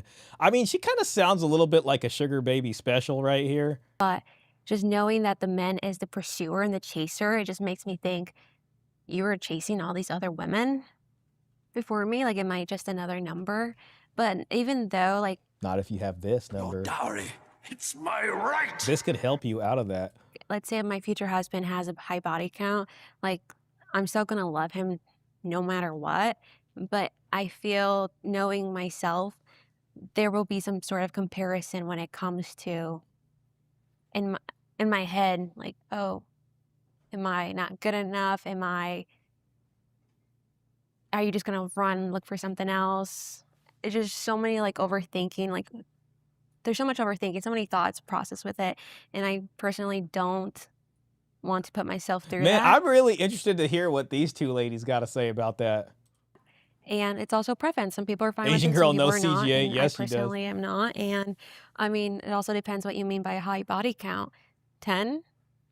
50? I don't know. Like, you define that. What do you think high body count is? I mean, I'm not expecting, like, I really hope I don't date a guy and interested in a guy that's like basically the boy version of Bonnie Blue. But, you know, yeah, I guess that's just me. All right, that's a perfect time to bring up everyone that disagrees.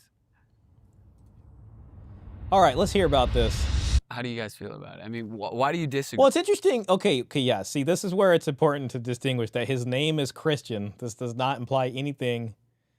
Essentially, why does body count?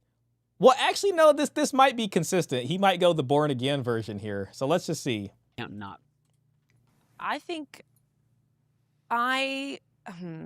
it's not a primary focus for me. I think I'm of an age where people have dated and experienced life, and I don't want someone to be like ran through, for a lack of a better term, but at the same time, like discerning, like has dated and lived and like can make a good judgment of like what they want in a partner and experienced life. To me, it's not even really a topic of conversation unless I hear that you've slept with the whole town, you know, but, and then I get a little jealous, but other than that, no, I don't think it's like it's not really a big deal. I don't want to say it doesn't matter at all, but I'm more concerned with who they are today and like what their future plans are and who they're becoming. So, I mean, at my age. Okay, so it sounds like she is in her 30s at my age. I don't want to say I've lowered my expectations, but I just have to be realistic that at my age, people are going to have a past. And so the most important thing for me is who they are today, how they're living today, and who they want to be in the future. Trevor is making some interesting points. Women who are very sexually experienced tend to act in a more masculine way. Agree. The girl opposite him looked jaded and just wants to stand. She looked like she's about to like fall asleep for a second. Like, high body count is a problem, but don't want to date a virgin. What kind of logic is this? Yeah, exactly. Yeah, I don't really trust this woman. I think she's kind of banking hard on the kind of trad girl look, but she's got some secrets. You know what I mean? Dated a guy 10 years older than her. Sounds very sugar baby rooted, to be honest. You know what I mean?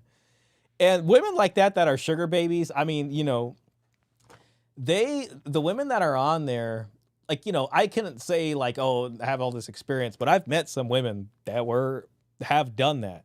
And, you know, I've met women off of like dating apps like Tinder and stuff that then later on, after knowing them, have revealed that to me. And some of these women, they have no tattoos. You know what I mean? Like, they really can play the role well to try to hide that. Like, that's what they practice doing. And I feel like this woman, I don't know, we don't got no evidence. This is just a possibility, kind of is going down that same angle. You know, so she's banking on making it appear that her body count's not that high or something. Cool. That's similar to how I feel. Everyone. And we get shamed when we ask only for virtue and peace. Unbelievable. Joanna is just talking gibberish. Feels so jaded listening to what these women have to say. Ladies in the back will be against it purely because they ran up numbers, but watch as they don't say it outright. Oh yeah, they did it. That's exactly what happened, Don DeMarco. They literally didn't do that. Yo, Talut, good to see you, brother. Hope you're doing well, man. There's no such thing as a traditional woman anymore. Very true, Luke. Very true. Klaus says she knows with her past she can't ask for anything. At least not completely delusional. Yeah, pretty much. We do all have a past. Now we get into numbers and stuff. I don't ask people like their body count. I don't want to know. You had a past. I had a past. We both experienced life. Yeah, I mean, for me, it's like if it wasn't happening recently, this is like past stuff. If you're sleeping with 10 people in the last 2 months, then that's a huge red flag.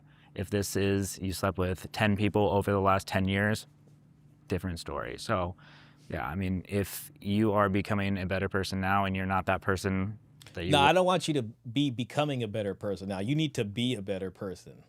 Like at this, you need to be in there already. This becoming thing, that's no. You're going to have to get that figured out. A traditional woman in 2026 is simply no OF. Oh, man. Or if you did sleep with a bunch of people, like, I'm not here to judge you. We've all had our experiences, so.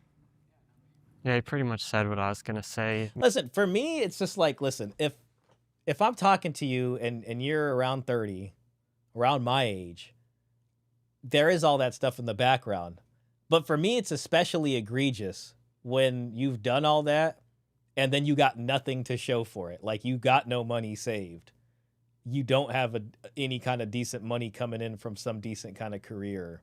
You've just been out here BSing from 18 to 30. Like, what? I can't help but categorize you into a certain bucket once that happens. You know what I mean? Like, you got nothing to prove that you have any kind of long-term vision or forecast in your life. You know what I mean? Like, that's what saving money and putting it into a chest, kind of like a dowry chest. Your dowry, it's my right. Really, in my opinion, gets across. It's like, hey, this means that we have enough discipline and foresight to be able to think like this, to be able to save like this, to be able to say no to things, to be able to act under some kind of reasoned value system. If you got nothing, then you're completely unstable, basically. You have no control. Like, you're unable to save. You're unable to make a plan. You're unable to live by it. Like, so that's the part that's like, oh, that's completely unacceptable, you know? The bar is incredibly shamefully low. Very true, value. More like, people change and can change a lot. So if it's like in the past and you've changed, but if you're like sleeping with everybody and you know, they can change again on you. Like, yes, they can change once they want you to invest your savings and money. And then in about 7 years, they can then change again. So like, if they were like this in the past and then they changed, that serpent can rear its head again. You know what I mean? It's like, well, then they ostensibly can change again. You know, you're putting a lot into this to say they've changed and they're going to stay that way, you know? like your friends saying, I slept with her recently. I think probably don't want to get with them if they're sleeping with everybody. And then they're just like, I want to date now. Yeah, very honest. Well, you know, the thing I'm hearing is like, I think everyone has at least applied some sense that it does matter. It might not be the deal breaker. I'm curious to hear, what's a high enough body count where it is a deal breaker? And if there is a number. A lot of these people are probably saying, if it's anywhere above my own. Maybe, like, when I think of the women, like, they'll be like, well, okay. Because it's like, if they have a high body count, like, how can you, at a certain point, it's like, they could probably get past it if it's somewhere around there. But if it's like way higher, then there's going to be like, I don't know, you know. Christian seems like a simple, honest guy. He does. And I'm sure the guys would have like a... Now, if you said this in a Southern accent, Brute Man, if you said this in American Southern accent, it would mean something kind of different, but just said in a very polite way. Christian seems like a simple, honest guy. Kind of like a bless your heart thing. As if you're going to get a real straight and honest answer from a woman about body count. Exactly. Quicker answer. So we can go over here. What is a high body count to you? And I guess maybe let's just set the standard of like median age, like by 30. I'm glad that he did put a median age there. The high body count. I mean, it's a tough question. I mean, yeah, I would say like, I would say over 10. Go lower than this, but to be realistic, I don't know, like 20.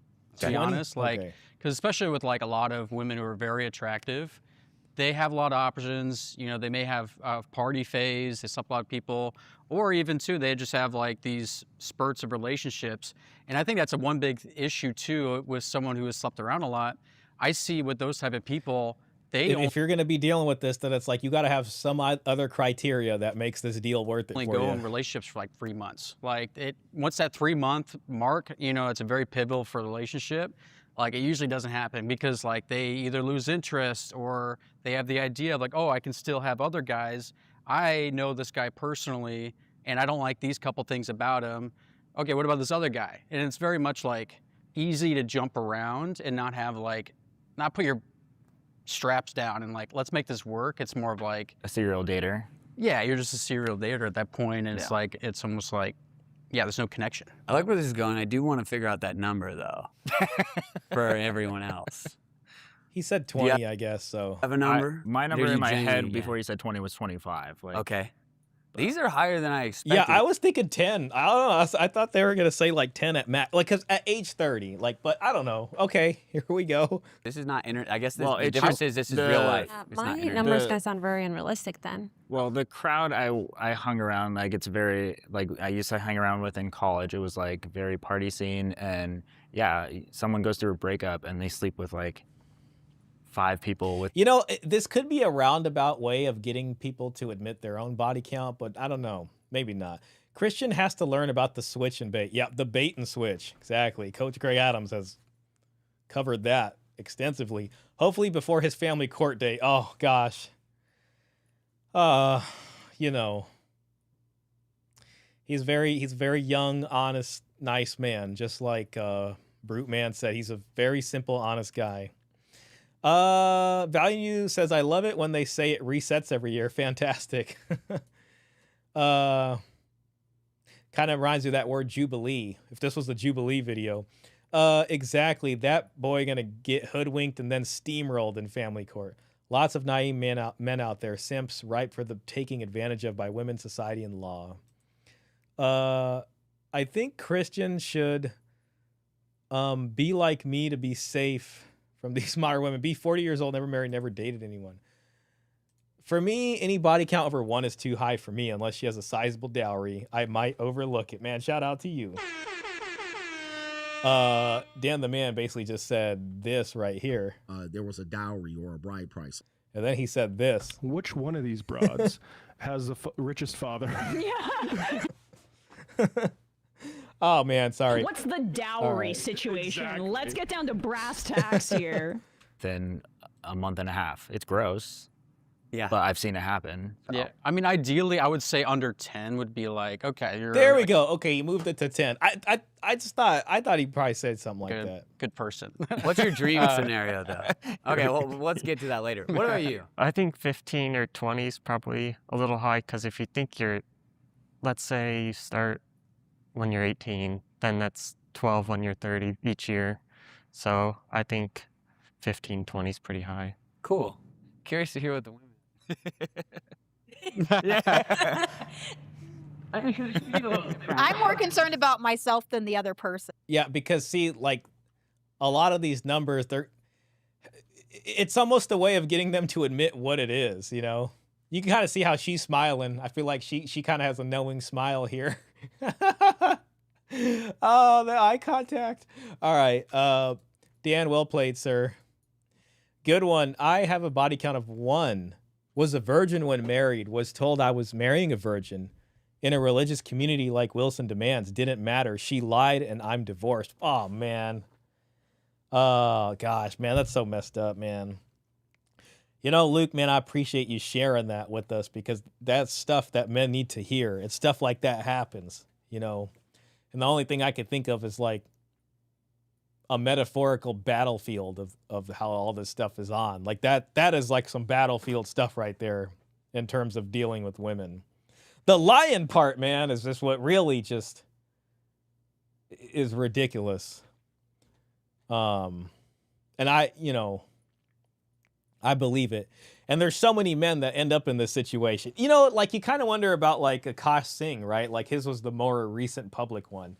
And he right now, I think, will still be like, no, my wife was a virgin. You know, that's just stuff she was saying to be funny. But a lot of people just have a hard time really believing that, you know. Fair. Honestly. So no answer. Hold on one second. So they don't want to give the answer because it's like they're kind of having to reveal their own. About myself than the other person. Fair. Honestly. So no answer. That's a no answer. I'm okay with where I'm at with that. Cool. I think it depends on the person. Like, are they responsible? Like, are they being sexually responsible? That's more my concern than it is like.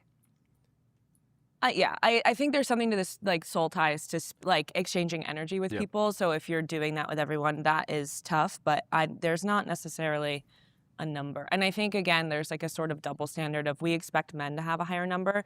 And that would be my argument to you guys. And you're talking about like dating and, you know, your expectation. And you said like someone slept with 5 people in a month and a half. Was that a man or a woman?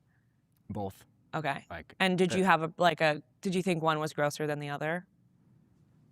No. The woman. But I mean, yeah. I think, I mean, it's like he said, it's easier for women to sleep with guys than it is for guys. Like we have to chase. Yeah. Women can just be like, who wants it tonight? And it's still pretty risky behavior on both parties, like both parts of them. Like, I mean, you know, it's some pickup artists and stuff. Like you'll see some of that stuff in the space, especially like back then. But like to talk about sleeping with 5 people in a week is kind of crazy. You know what I mean? Like that's some high risk. That's some fast lane. That's being on a motorcycle with no helmet on in the fast lane kind of living right there. That's kind of crazy. Oh man. Deflect. Yeah, body count more than 1. Max 2 is too high body count for me. Plus she needs to bring the equivalent of a dowry contribution to the conjugal fund. Absolutely. Thank you for that, Brute Man. Religious women aren't safe these days either. Feminism has destroyed almost all women, religious and non-religious. That's why I push back so hard on religious zealots and liars. The Jesus harder crowd and the lead harder crowd. I literally lived that. Leadership nor Jesus saves a man from the choices of a woman. Very true. Very true. Guys are so insecure to ask, who hurt you? Typical modern day woman response. Yeah, but non-answers basically. Not clergy, not government, not laws, not society. And I did the lead in religious things. This has been studied. After 6 or 8, the rates of relationship satisfaction drops off. Thank you for that, Don DeMarco. Be like 4 guys that are like, yeah. But if that's the argument, then men chased after 5 women in order to escape whatever the breakup was. I just like, that's my issue is the double standard of like, oh, women are supposed to respect themselves, but men don't have to. Like, well, I mean, that just kind of goes into like the male-female dynamic. A girl is like out there, it's like there's not, I can't respect somebody who like is so easy in that essence. Like there is that double standard because we're different. Men and female are different. Like women have, you know, they're the grace, they're the beauty, they're the growers, the nurturers. Like, oh man, it's like this guy's bought into the Kool-Aid. On an exclusive club, like it's just like. Do you hold yourself to that same standard? Like, keep my body count, or like, or be just concerned? like that, yeah, like to be so preservational and like, you know, that they're the grace, they're this. Well, this guy said 20 was his limit. So I mean, this guy has a lot of room to work with when it talks about standard. What he needs to say is, I hold the women to my own standard, which is what the guy asked me earlier. Thing to chase. And then I also like wonder if you see that for yourself. Yeah, I mean, like it's tough because, you know, like in society, a higher body count for guys, there's like, that's like more value. Like that's just kind of how it is. Like I remember growing up, I was like, okay, I got to get more notches on my belt. You know, I was trying to like get my number up, which is stupid. And, but more recently, like I have definitely respected it a lot more and not tried to like push it at all. My last relationship, we were dating for a long, like almost 6 months, and we didn't, you know, sleep together at all. It was very much like let's make sure it's the right timing, because even when it's too early, it could actually kind of ruin the relationship. You know, it's like, you know, oh, I've seen everything, and it's like, oh, we've done everything, and it kind of gets into a blah. But you know, if you hold that off, there's still that kind of prize for the guy, because obviously sex is very high for a guy, not as much for a girl, but innately that's kind of like how it works. You know, there's still that option to chase. So like if we sleep together early, yeah, maybe feelings kind of erode and it's not as special. Yeah, what do you got to say? It's a very intimate question, you know, personal question, but well, you have something to say. With my morals and my beliefs, I think it's important to set yourself to marriage. And man, she was out here dating a guy 10 years older than her for God knows how long. And, you know, talking about save yourself for marriage. Come on now. So you were dating this guy that was 30 and you were not putting out? I don't know, man. I'm not really. I'm not buying it. Shut your bitch ass up. I'm not buying it, man, honestly. I don't give a fuck what you She's think, lying, man. Cut that bitch off. Yeah, I don't know. I believe you should save it for marriage. Now, is that after the sugar babying or what? You know, buzzer. Feminism talking, men and women are different, honey. All right.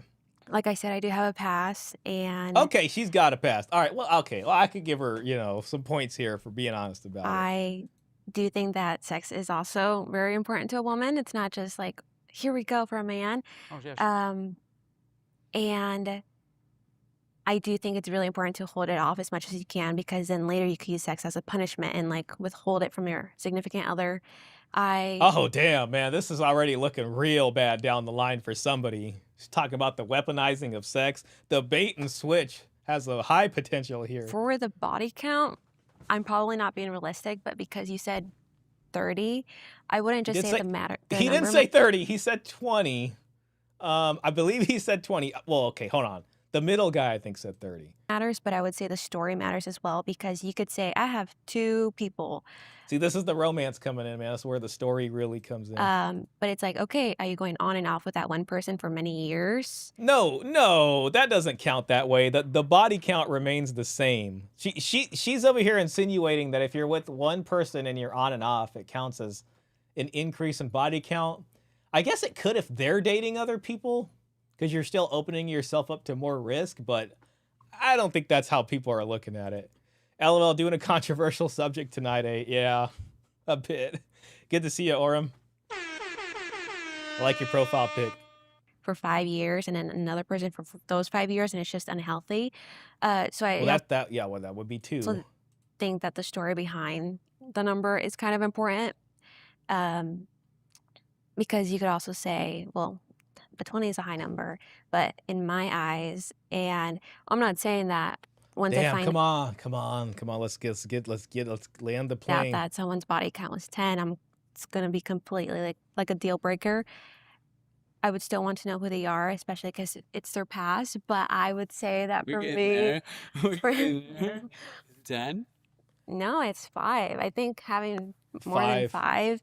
I mean, I just turned 22, and okay, she's young. Okay, so she was going out with the 10 years old in her. I do have an age that I'll go to date, because I like older men. But Come on, she's out here dating 30-year-olds and talking about 5 body count.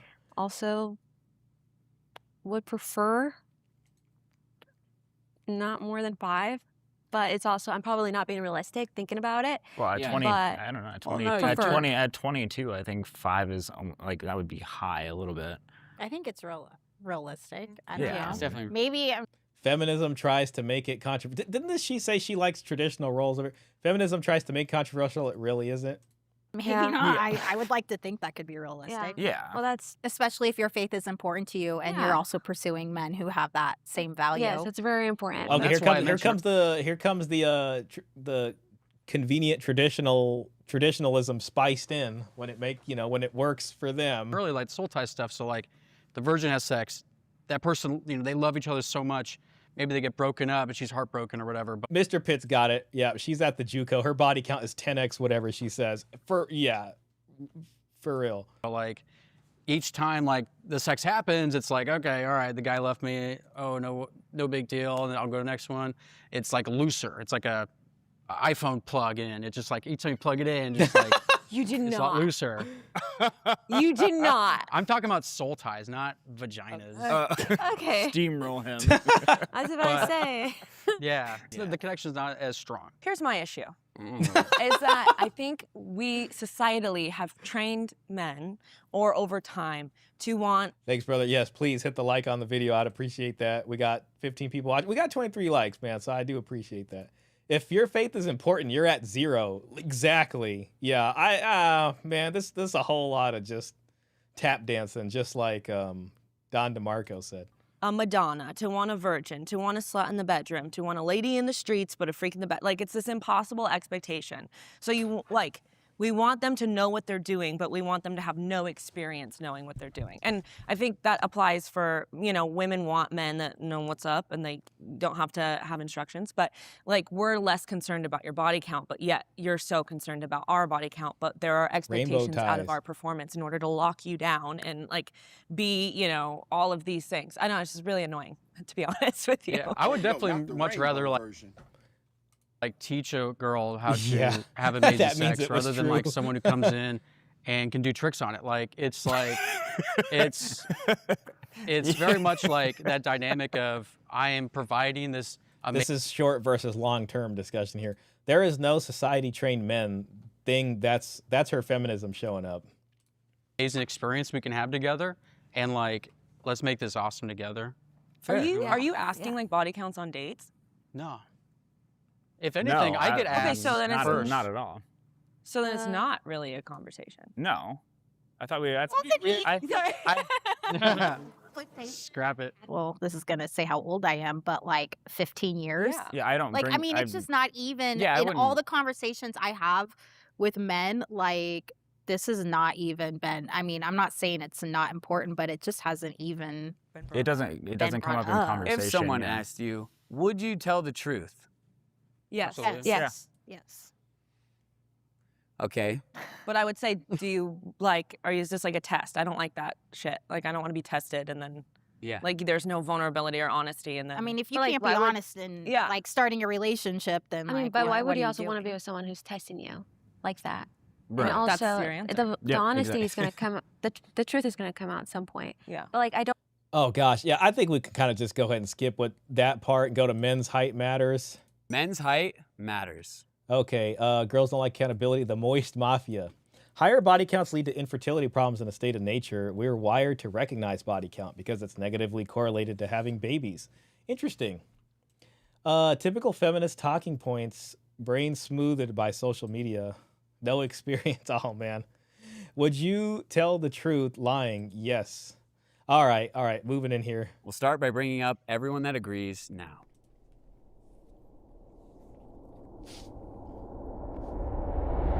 Why does men's height matter? Have you ever asked yourself that question? Yes. Okay. I think it's really important. I wasn't allowed to date until I was 18, and my first boyfriend was the same height as me, and I'm 5'4". And I was like, you know what? Like, his personality, love it. Such a great guy, but Damn, so personality wasn't even good enough except for the height. then going and living life, I started dating guys that are taller than me, and I just felt safe and secured, and I just loved feeling. Nah, man. I mean, another way to put it, and this is alleged, but it sounds like she just liked getting picked up.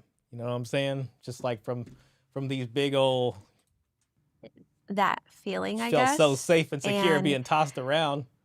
I'm not gonna date someone my height. I love my heels, so I will wear heels, and I don't ever want to make him feel any less of a man with my heels. So, Man, what happened with that? Like back in the day, like you could be Joe Pesci, and his wife could wear heels. Let me see here, Joe Pesci and his wife. You know what I'm saying? What's to feel bad about if you're in this situation? Like, oh, I don't want to make my man feel bad. Like, it's all right. You know what I mean? It's tight. Who cares if she's taller? He did it. We've really gone and just looked at these things like it doesn't make no sense. You know what I mean? What's Joe Pesci again? Like 5'3"? You see what I mean? Like you can, there's ways. You don't got to feel bad about it. Oh, see, this is fantastic right here. Okay. Accountability and honesty is their kryptonite. She doesn't like tests. She'll test you, though. Nah, they're lying. I think the reason why guys don't ask is because we know women are never going to be honest with that answer. Yeah. Why did the guy in black was about to step forward but then stopped? Good question. LL, height does not equal security. Exactly. Some of the most deadly dudes I've known were shorter men. I've heard that.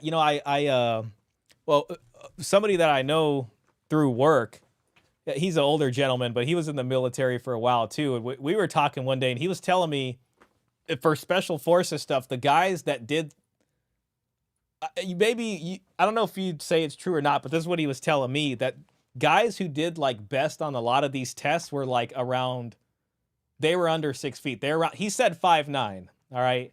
And I was just like, that's interesting, but he was just talking about like, I don't know, like blown out knees and just all these kinds of things. But he was saying consistently, like the highest scorers were shorter men. And that really matches with what you're saying, Luke. So I don't know if you got more info on that. I just found that interesting. Like, yeah, like we did this once on the channel. I can't remember what we did. We were looking up like U.S. sniper with like the highest body, body count. You know what I mean, with highest kill count. Oh man, I can't. It was just like a really like, they look kind of like normal. It's not like some buff dude or something. You know what I mean? You know what I mean? Like this guy right here is your protector. You know what I'm saying? Like this, you want security? Like look for this dude right here, man. This is gonna be your protection, right? This is what badass safety and security looks like. All right, like people have these like cartoonish just narratives in their brain.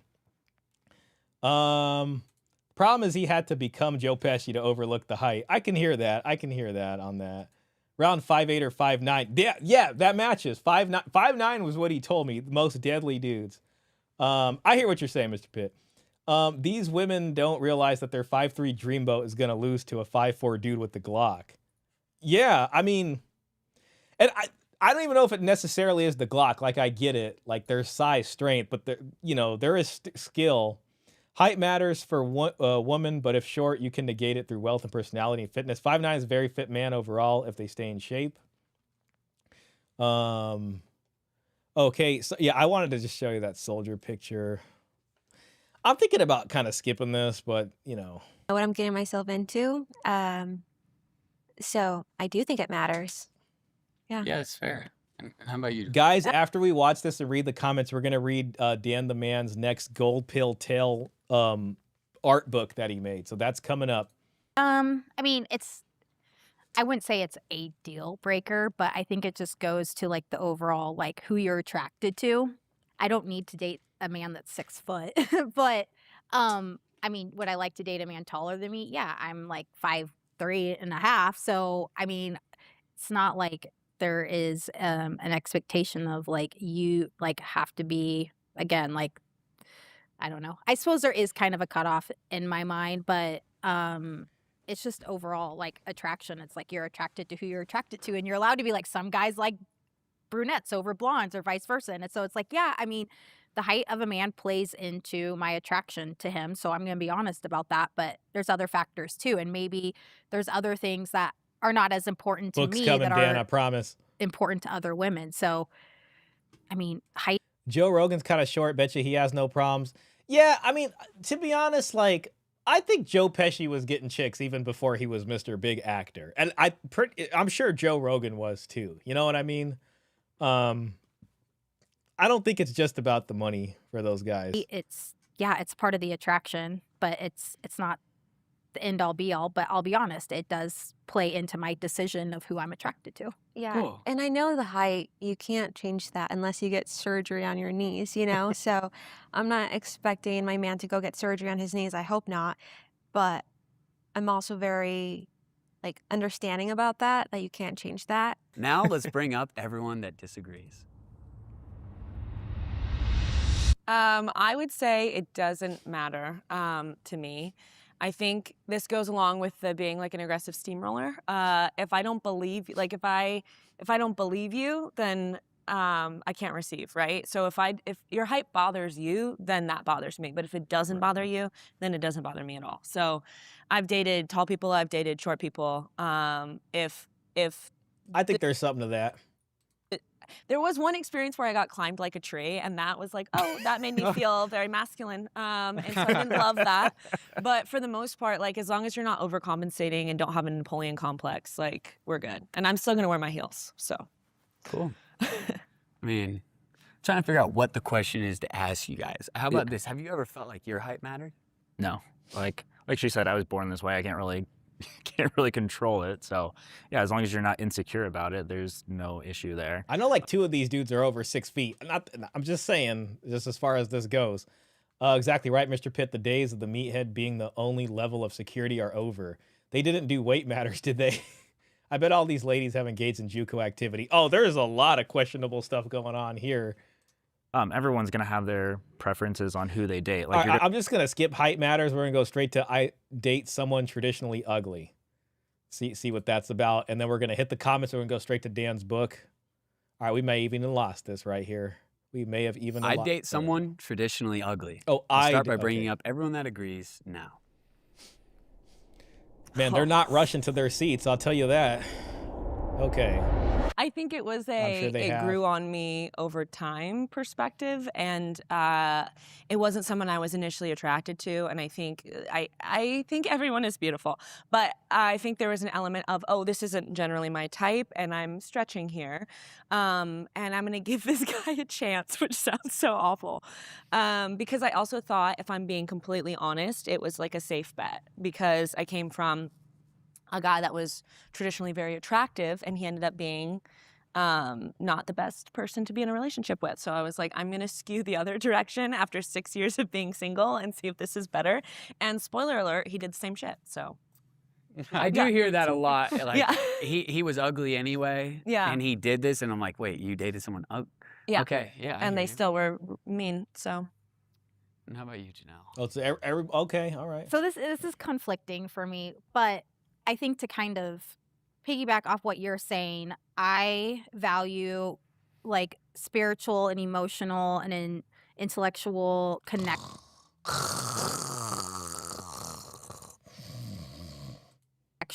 Like I just value that a lot. And so there have been men that traditionally would not be traditionally considered like very good looking or whatnot, that like if you can make me laugh. We got a double on the mic here. Oh my gosh. Like Okay. you're jumping up the scale. So I mean, if you're taking notes out there, but like no, if you're just like a seriously like funny, entertaining person, like She values it now like at 38. that jumps you up the scale. And so I think I do have like this kind of type, right, that you're normally physically attracted to. There was and still is a growing trend of women wanting to date men that were medium ugly. That like the dad bod stuff, I guess I could see that, thinking no other women would want them. You know, I could tell you the opposite is true too, man. I remember I was in court one day and I saw a crazy child support case. Man, this guy looked like he was in tears in the back watching his lawyer deal with this. And I saw the woman, and man, listen, man, it's not up to me to say, but yeah, you know what I mean? It wasn't, it can happen to anybody from anybody. So yeah. But, you know, if a person's a great person and they just like, you know, don't have all the physical attributes of what someone would consider to be a really great looking person, I have grown connection with somebody over time that like immediately did not have an attraction for. So, I just, you know, this is a whole lot of I think that can grow. And so, yeah, I do think, you know, I'm open and can date somebody who isn't traditionally seen as necessarily being a super attractive person. Okay, what I'm hearing is like if you got a face card, you get there pretty quickly. But if you don't, there is this familiarity thing, eh? Okay. And how about you? I think that over time, like if you, like an attractive person approaches you, that I think that personality can make up for maybe some unattractiveness, because they might be a good person, but you might not be attracted to them as much at first. But I think that personality will make up for that if they're a good person. And like, okay, I think that's kind of where this is going. Let's just go and look at the comments. I'm going to give them the thumbs up because we reacted to it. Time to rage bait myself once again. 6 people reveal why they're chronically single. You had the height matters question, but not a weight matters question. Of course, the Snapchat users have the ideology of a 20-year-old. Dating is easier for women, but more difficult for men. They keep saying the word like more than multiple times in a sentence. It's effing annoying. Guys, if you haven't liked the video, please like the like. These people are actually crazy. I can't believe so many people just run around and give themselves up to 20 plus people and then agree that it's okay. Let's keep going. Like, what the F? Noticed how Isabella early on said that internet dating opens up the world of access to people of different economic statuses that you wouldn't necessarily meet. Yeah, that's kind of the problem. Rich dudes want to sleep with as many young, beautiful women as possible. Young, beautiful women want to level up, but put the pieces together for yourself. If you can't figure out the problem there, good luck in the rest of your life. Well, you know, this is what they need to start thinking about. Your dowry, it's my right. As a man, did not care for this panel of men, and the tall one, he just took up space, did not contribute to the conversation at all. Dude in the black shirt saying like more than a Valley girl from the 90s. They've allowed these females to manipulate their minds into femininity. If you have a single mother, you should stray away. You should stray from her influence and figure out your own values. Okay. So wait, you'll do a prompt asking if men's height matters, but not a prompt asking if a woman's weight or breast size matters. Thanks for keeping it fair, balanced, and equal. Commitment and loyalty are the most beautiful things you could do for each other. Couples should make a 1-year, 5-year, 10-year commitment to each other and never separate over fights, work through them, exception of abuse. There is a myth that women get less options after 25. It's completely false. They always have a huge matches at all ages. So they choose poor representation for men as always, nothing against them. Yeah, like you had like the one steamroller woman, but it's like they should have had a steamroller guy. You know what I mean? Like they could have had the one, like they could have had one A-type personality man. But whatever, you know, that's what they did. We'll go back to these comments. Thank you for that super chat, Brute Man. 150 rupees. Women should not be given complete freedom in partner choice marriage. The ancients understood women's nature and arranged marriages were a thing. Yeah, listen, I mean, I would even take it a step further and say for both sons and daughters, to be honest, like young people who are given the choice will probably move more towards romance versus more pragmatic concerns. And then, you know, kind of end up in a heap of stuff. Thank you for that.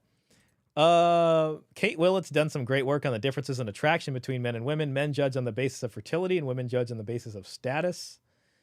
I value spiritual blah, blah, blah. Also, her height matters. Exactly. Yes, Dan the Man. Thank you for that.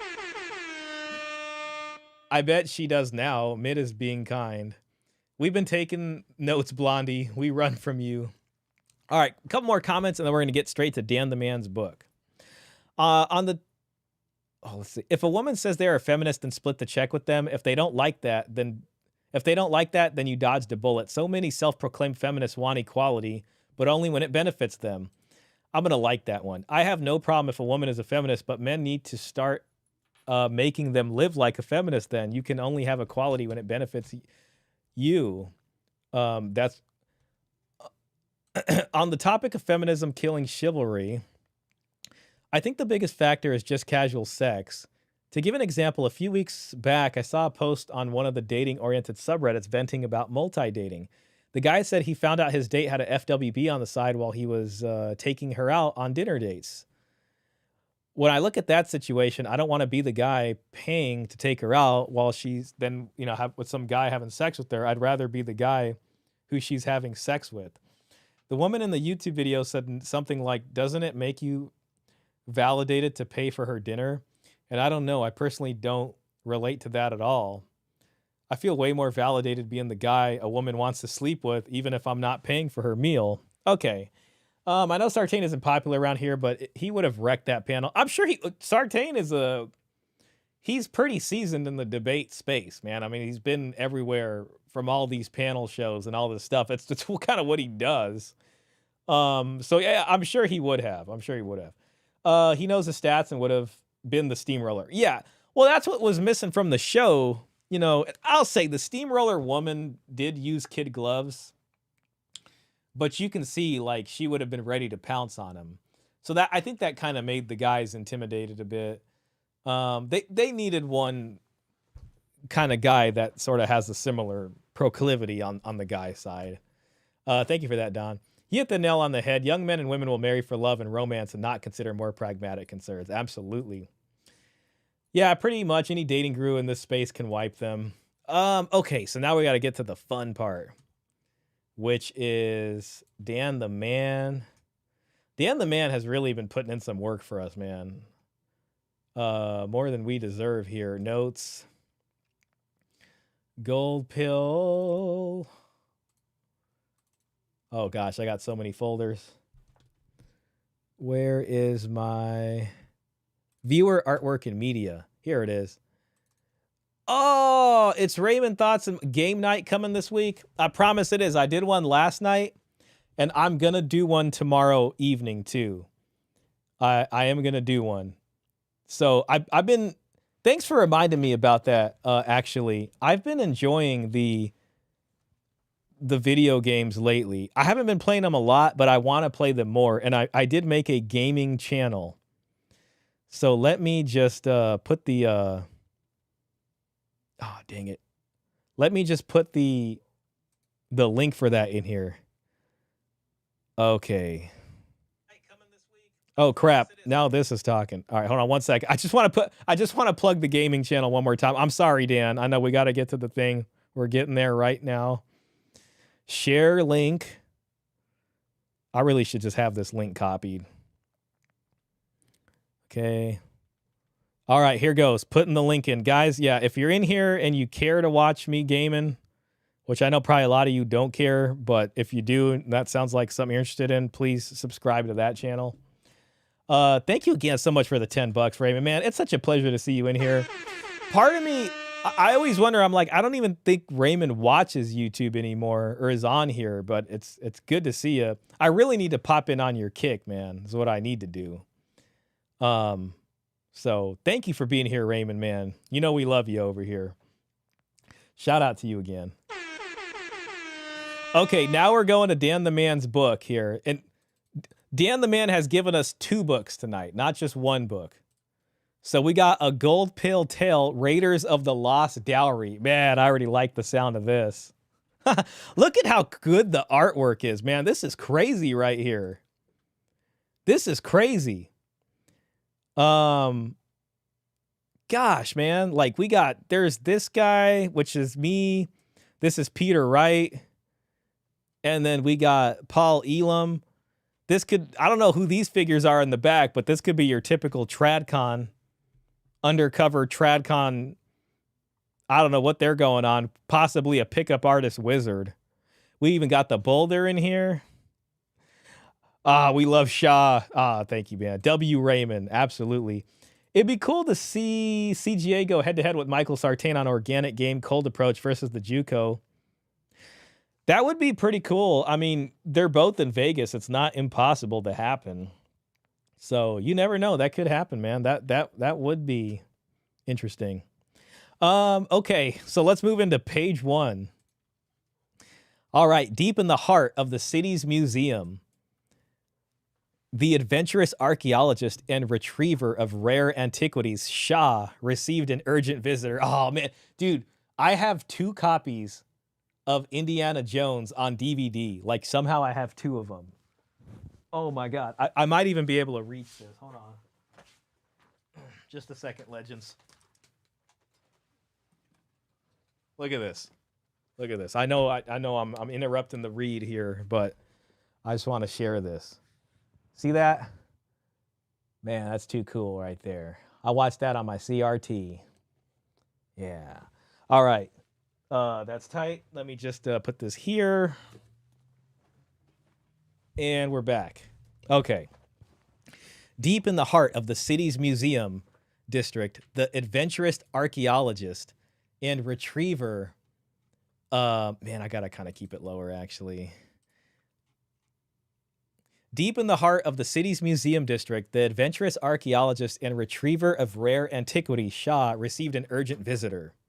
The wealthy and elegant Lady Dowry stepped into his study with an impossible request. The legendary gold pill, the ancient artifact that guarantees financial reciprocity and pragmatic harmony. Man, this is so cool. Has been lost to time. Lady Dowry explained, I need you to recover it before it falls into the wrong hands. Oh, man. She knew a quest of this magnitude required a trustworthy team. He immediately recruited, Shah knew a quest of this magnitude required a trustworthy team. He immediately recruited two of his closest allies. First was Paul Elam, and a sharp, street smart survival expert whose quick thinking had saved Shah from dozens of tight spots. Second was Dr. Peter Wright, a seasoned elder archaeologist who had spent his entire life studying obscure ancient civilizational codes. Together, they prepared to fight the gold pill. Man, this is kind of what happened, honestly. Like, I ran into the dowry stuff, and I went straight to Peter Wright and then to Paul Elam. Like, we were in the forge together. We really were. Dr. Peter Wright produced a yellowed vintage newspaper clipping referencing an ancient legend. It speaks of a legendary treasure linked to early laws of family and property, Peter noted. We got the cuneiform tab. This is Hammurabi's code. I showed this to y'all last week. Connecting the clipping with Shah's deep expertise in ancient Babylonian history, Shah's eyes lit up. Hammurabi, the original ancient codes mentioned the gold pill. That's basically what happened. Damn, that's what happened. Shah declared, it lies deep hidden within the long-lost tomb of Hammurabi. Oh, man. The trio journeyed across the scorching desert, sands toward the... sorry, my reading is not the best tonight. The trio journeyed across the scorching desert sands toward the secret coordinates of the tomb. Man, this reminds me of the Mummy movie where they were looking for Hamunaptra. But as they rode their horses through the canyon ruins, Paul Elam's sharp eyes caught dust clouds rising behind them. We're being followed, Paul warned. Emerging from the canyon shadows were the romantic Oh, so there are a bunch of Okay, now I get the pink capes. Emerging from the canyon shadows were the romantic ethos, a shadowy syndicate dedicated to destroying the gold pill to enforce chaotic, unpredictable passions. The chase was on. Oh, man, that's good. Spurring their horses, the team sprinted into the dark opening of Hammurabi's tomb, just in time, but as they crossed the threshold, heavy stone doors slammed shut behind them, and a massive ancient rolling boulder broke free above. With split-second reflexes, Paul shoved Dr. Wright out of harm's way while Shah snapped his whip around an overhead wooden beam, swinging all three of them onto a safe stone ledge as the crushing boulder thundered past. I'm glad you had the boulder in here. Oh, man, look at him just, like, diving. That's pretty cool. I just wanted to say I added every Indiana Jones trope I can remember. That's exactly what we want. Dan, you've really outdone yourself with the AI. I'll come read this after the story. Oh, yeah, man. This is such a good part. Freaking Indiana Jones right here where he's trying to make the switch. Oh, that's perfect. Hammurabi, navigating the tomb's inner sanctum, they finally found the central chamber of Hammurabi. Resting atop an ornate stone pedestal was the glowing magical gold pill. I mean, Hammurabi's code really set this whole thing into motion. Like, really got it kicked off. Like, it was like I got the gold pill from there. I showed you guys the lines, I think, like, last week, possibly. Shah stepped forward to claim it, but Paul quickly raised a hand. Wait, it's a weight-sensitive pressure plate. If you move this, years of gynocentrism will come after you. Grab it recklessly and the whole temple collapses. I mean, that's kind of what's going on. It's like the whole gynocentric edifice is like at risk of just breaking apart at once. Taking a breath, Shah calibrated the weight of the stone in his hand, and with the lightning fast swoop, swapped the stone for the gold pill flawlessly. Oh, man, look at that. Man, this makes me want to buy some tan-colored explorer gear. As they hurried toward a hidden exit corridor, a towering ancient guardian stepped from the shadows. Oh man, tell us it's a blocking their escape with a heavy iron blade. None shall leave with the artifact unless they prove their strength in a duel, the guardian boomed. Shah stepped forward, accepting the challenge. Oh, we got the gold pill spear. That's what I wanted to see. As he held the gold pill tight, the relic shimmered with ancient magic and transformed into a gleaming golden spear. Oh, that's great, man. With masterful precision. Shah disarmed the guardian, earning their safe passage out. Man, that's too cool. Man, I really like the ancient Babylonian detail here. The beards and everything. All right, so these are TradCon. Okay, let's see. Raiders of the Lost Dowry emerging into the blinding daylight at the exit of the ruins. The team thought they were safe, but standing in wait were the leaders of the romantic ethos. Yep, we got your TradCons here. Weapons drawn and pointing directly at them. Man, this story's freaking good, man. I'm super invested in this. Hand over the gold pill or you'll never leave this desert, the sneering leader shouted. Shah gripped the artifact tightly. Never, it belongs to Lady Dowry. That's the only kind of chivalry we'll allow over here. Hammurabi's code was written in ancient Mesopotamia around 1750 BC. Yep. Shout out Mountain Man Types. Good to see you, brother. Thanks for being in here. Okay, moving in for the next page. The villains opened fire, but Shah held the gold pill high. Man, I love this. In a flash of blinding light, the relic transformed again, this time into a massive golden shield emblazoned with the words dowry ethos. The bullets bounced harmlessly off the glowing barrier as a radiant light blinded the attackers. Seizing the opportunity, Shah flicked his whip, wrapping it around the villain leader's gun and pulling him to the ground. Terrified and disarmed, the romantic ethos fled into the desert. Oh, man. Dude, that's such a cool idea. I love that with the transforming gold pill.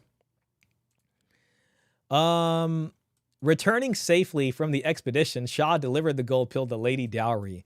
Using its ancient principles of mutual respect and reciprocity, Lady Dowry built a massive, prosperous dowry of assets and financial security. Recognizing their shared vision of a stable, sensible union, Lady Dowry and Shah were wed in a grand, highly respectable, and financially stable wedding. They live logically, wealthily, and adventurously ever after. The end. Man, thank you so much for that, bro. This was cool. Makes me want to smoke a cigar in here, man. The dowry assets. Yeah, this is what's on the marriage contract. Oh, man. Okay, we got a second story from Dan. Let me just look at the comments real quick, or the chat, and then we're gonna pull up story number 2. We've been blessed with 2 stories this week, and you're gonna like the next one. I haven't read it yet myself, but I read the first 2 pages, and I know it's good. CGA would win, but it be really entertaining. Oh yeah. I mean, yeah. I guess it would probably be kind of how it turned out. Maybe with the last one I remember was with him and Andrew Wilson.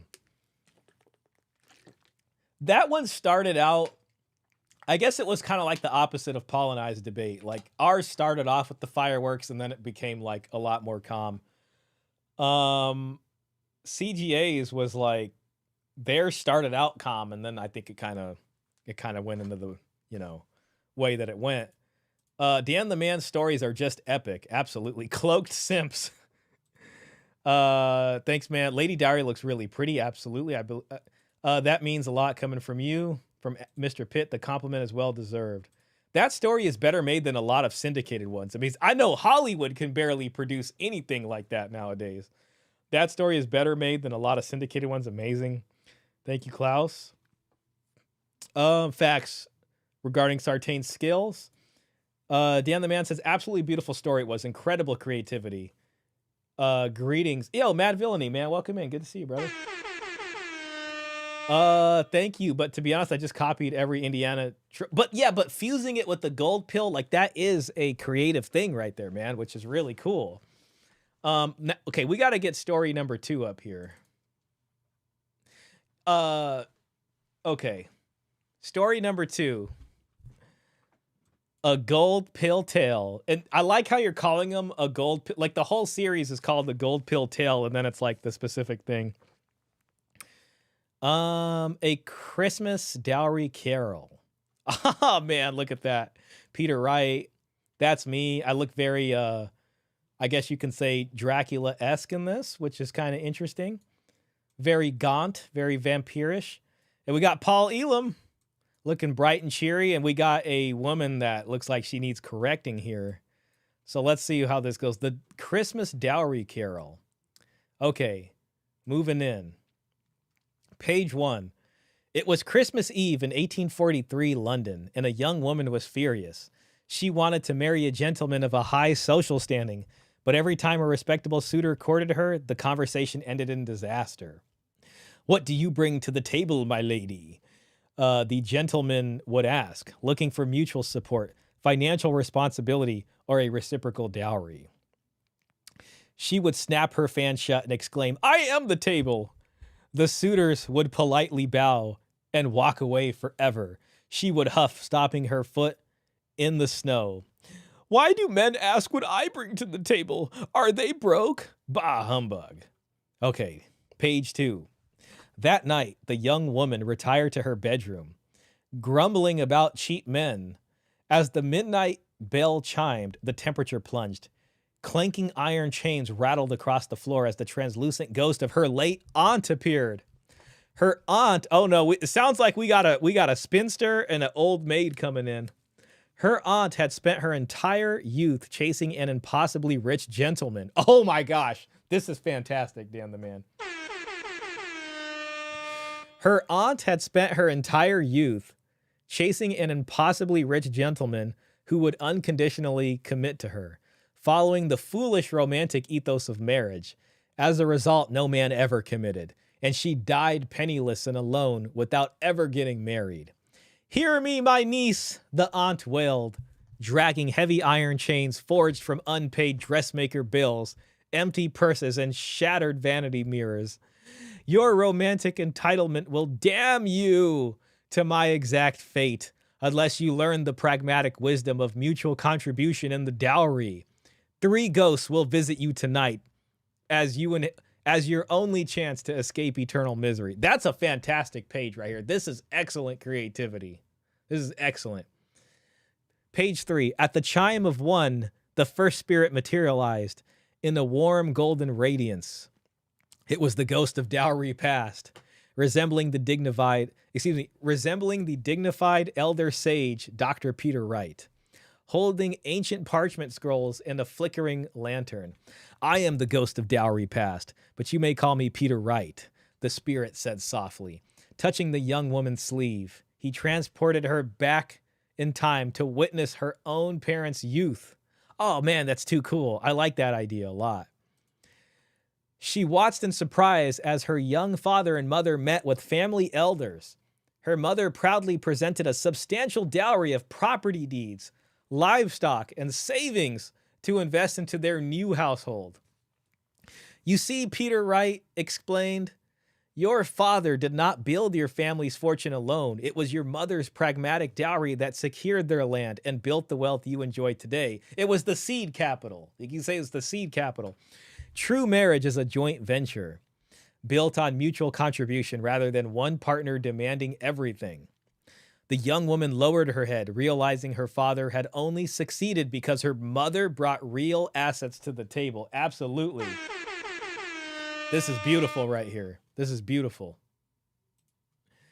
Page 5.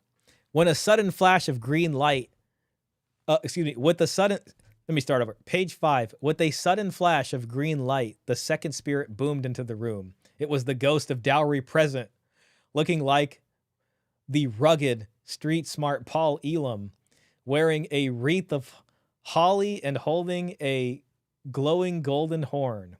Wake up, Paul Elam roared cheerfully. Oh, you know what? Let me give him a cheerful voice. Wake up, Paul Elam roared cheerfully. Let us take a walk through 1840 London and see what happens to those who rely purely on love matches. Oh, did I miss anything on that page? No, we got it. Page 6. All right. Check this out, man. We got people. There's an eviction notice. They're arguing over here over money. Oh my gosh. This person's over here figuring out, they're getting things repoed from them. Paul Elam took the young woman to visit her cousins, who had all married based purely on romantic feelings. Without any dowry or financial planning, in one home, a cousin wept over unpaid rent bills, unable to afford starting a family. In another house, a cousin couple, the couple argued bitterly as lawyers divided their remaining possessions in a ruinous separation that wiped out their entire family wealth. They expected love to carry their marriages, Paul Elam noted dryly. Without pragmatic preparation and mutual assets, romantic magic quickly turns into poverty and heartbreak. This is beautiful. I got to make this small just so you can, I was hoping to get all the text on there. Man, I really like this one. Page 7. Oh, man, check that out. The hat is very cool. I like that. Okay. Before the young woman could process the warning, a tall, shadowy phantom draped in dark velvet rose from the swirling fog. The ghost of dowry future, played by the sharp, solemn figure of Shah. Without uttering a single word, the dark figure raised a gloved hand and pointed toward a bleak, snow-covered cemetery at the edge of town. Page 8. She followed the phantom's finger to a desolate corner of the churchyard. There sat an overgrown, neglected grave with the cold gravestone marker. She gasped as she brushed away the frost to read the inscription. Here lies an entitled pauper. That's fantastic. She refused to bring anything to the table. A cold wind seemed to whisper, so she lived in poverty and died completely alone. No, spirit, hear me, she wept, falling to her knees in the snow before Shah. I see my folly. Love alone is not enough. I will bring value, assets, and reciprocity to the table. There was a dowry or a bride price. This is fantastic. This is fantastic right here. Page 9. Okay, things turned around. She awoke, clutching her bedpost. The bright morning sun streamed through her window, lighting up snow-dusted London. It's Christmas Day, she cried with joy. I'm still here and I have time. She immediately rushed to her writing desk, organizing her family savings, property shares, embroidery work, and practical assets into a neat, respectable dowry portfolio. Wow, this is great. No more. I am the table. I will be a true reciprocal partner. Man, this is fantastic right here. Look at this. We got gold coins. We got embroidered stuff here. We got the trousseau. We got the portfolio. We got the property deeds. See, this is respectable right here. This is what respectable looks like. Wow. You did such a fantastic job, Dan. This is amazing. This is amazing. I just really like, man, the way you incorporated this is too good. I'm going to look at this more than once. I got to show people this is what needs to happen. I got to show people this. This is too good. This is too good right here. Yep, this is it. Wow. Wow, fantastic. Excellent. Oh, there's a page 10. Okay, hold on. Page 10. All right, there's the three ghosts. Nice. And we got a decent marriage here. We got respectable people. This is what being civilized looks like.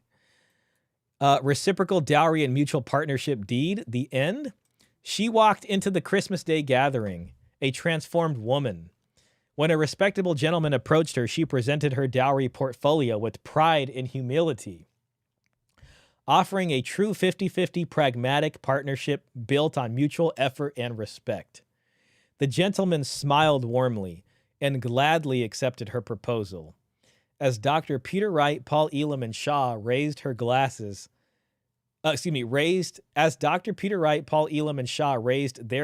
in a distant spectral toast, she smiled brightly. May we all bring real value, logic, and reciprocity to the table ever after. The end. Man, that was beautiful.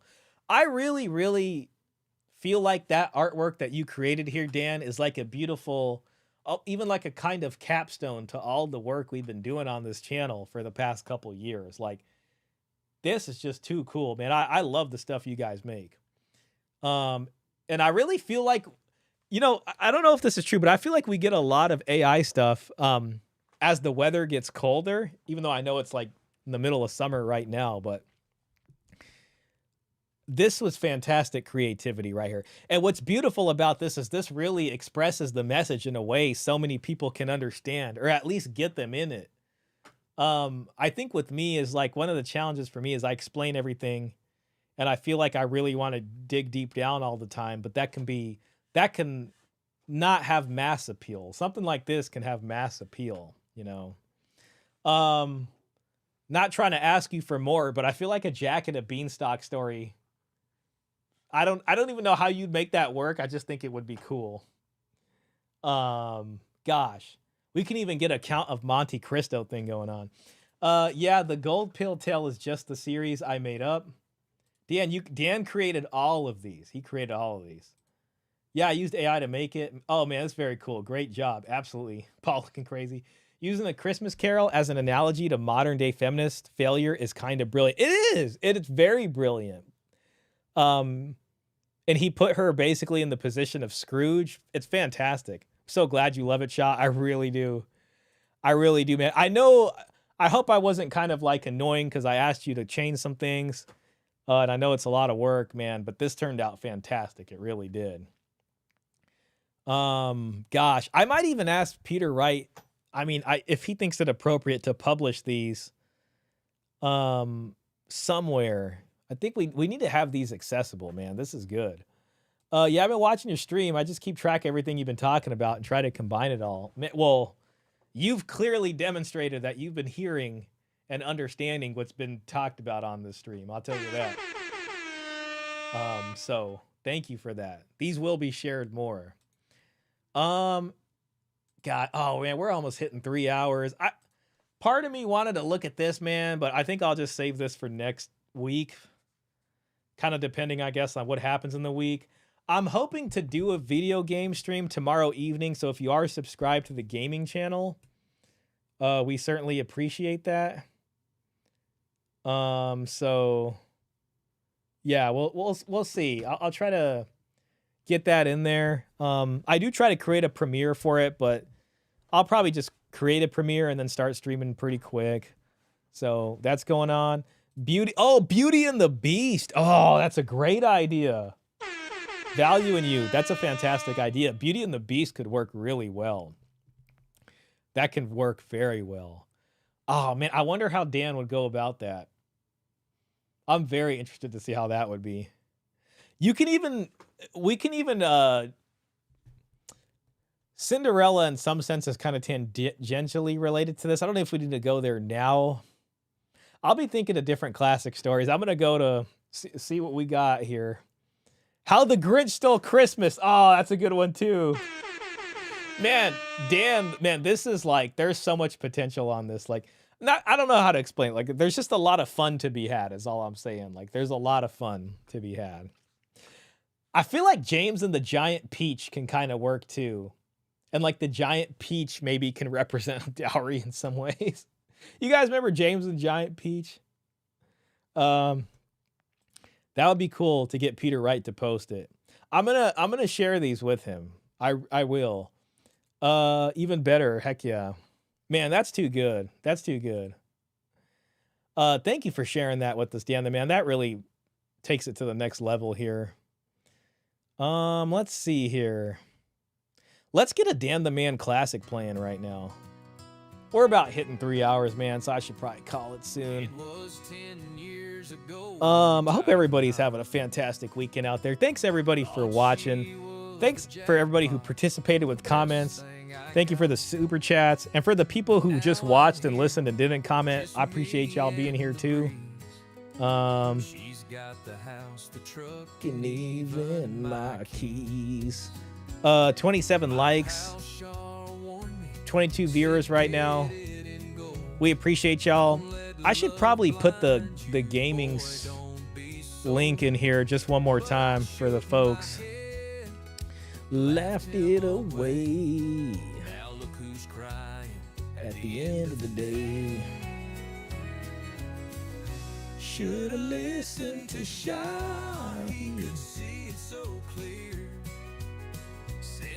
Okay, I'll put it in the Discord. Paste. The Sword and the Stone. Oh no, man, that one's fantastic right there. The Sword and the Stone is an excellent idea. Like, think about it. You got Merlin, Peter Wright, Paul Elam. Like, Merlin would work. Oh my God, Robin Hood. Robin Hood's another one. Please. Robin Hood. Great live stream, brother. Thank you so much. I appreciate that. And thanks for being here. Forlorn. I just want to bring up the gaming channel one more time for the folks. We got 17 subscribers on the gaming channel, man. That's a lot of subscribers. So I will say I did have one problem with the gaming channel. Like, I tried to go live and it was telling me that it's go live. It was saying it was, oh no, it is available. Oh no, I clicked on the wrong one. Never mind. I'll have to look at that later. But yeah, guys, you know, gaming channel. I didn't, you know, I don't want to like bog down the channel with gaming stuff, even though like I know I could do some stuff here, but it's nice to kind of keep this what it is. So, you know, man, this song's too clean. New sub, Shah. This was great. Thank you so much, Value. I appreciate that sub. And I'm glad you enjoyed the show. Really, I am. I really am happy to hear that. I can do all of these, or at least try. Listen, man, don't pressure yourself too hard. I don't want you to like burn out. I want you to have fun with it, because the best stuff is when you're having fun, you know? So we're throwing stuff out there, but like whatever you think is fun, you know what I mean? Oh my God, Pinocchio's another one, man. Pinocchio and like the long nose, and you can make it like a woman Pinocchio, and the nose just gets longer and longer. I think I spelled Pinocchio wrong. It's been a long time. Okay, we'll play one more song. Anybody got any requests? Driving Off Alone is one that Mr. Pitt. Let's do that one. All right, this will see us out. I did have a Western one that wasn't shared. If you guys want to read it, it is in the Discord. Okay, yeah, I know there was a third one. I will have to read that one next week. Robin Hood's the one I'm more familiar with. I can try that next. Yeah, I mean, I could see something with like all this wealth being hoarded, you know, by like Evo Psych type guys, like, you know, oh, female only hypergamy, and they're just holding on all this money that they're really taxing from men and believing that or something. I don't know. And then we gotta like free that, basically. It's gonna be a tough, I mean, it might be, but this song is good, man. We should play this one more. Oh man, this song makes me want to put my cool guy glasses on. These are my gaming live streaming glasses right here.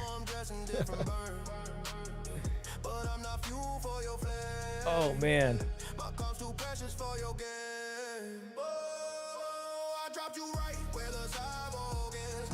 Classic by Luke, very much so. Nose grows with body count lies. Yeah, that would be pretty funny. The king is taking people's dowries. Yeah, that's a good one right there. That's a good one right there, Dan. Sorry, my other thing wasn't showing me the. We love Shah, Nasuji, man. We love you, man. Love you, brother. Nasuji's gonna be on my gaming channel because we're gonna be Nasuji and I haven't told Nasuji this yet, but we're gonna be co-op.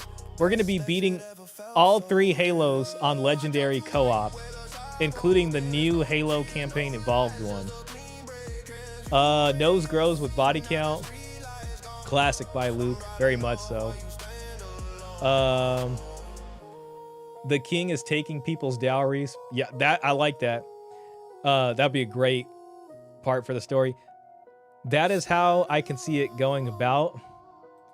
I would say go with that. Both stories were epic. Great job, Dan the Man. Absolutely. Dan the Man deserves all the praise. Have a good evening. excuse me, I can't talk. Have a good evening, everybody. Klaus, have a fantastic evening. She coming with nothing. Yeah, the sunglasses. W Stream, thank you so much. All right, guys, I'm gonna go eat a little bit and then have a cup of tea. I hope everybody has a fantastic week, and you know, I hope, you know, if you guys are dealing with any challenges, that you guys can make progress on those, and that, you know, if you're going through some tough stuff, man, you know, we're here for you as much as we can be, and you know, God willing, you guys are doing some good stuff out there and have good weeks ahead of you. So we'll chat soon. We'll see y'all soon, and so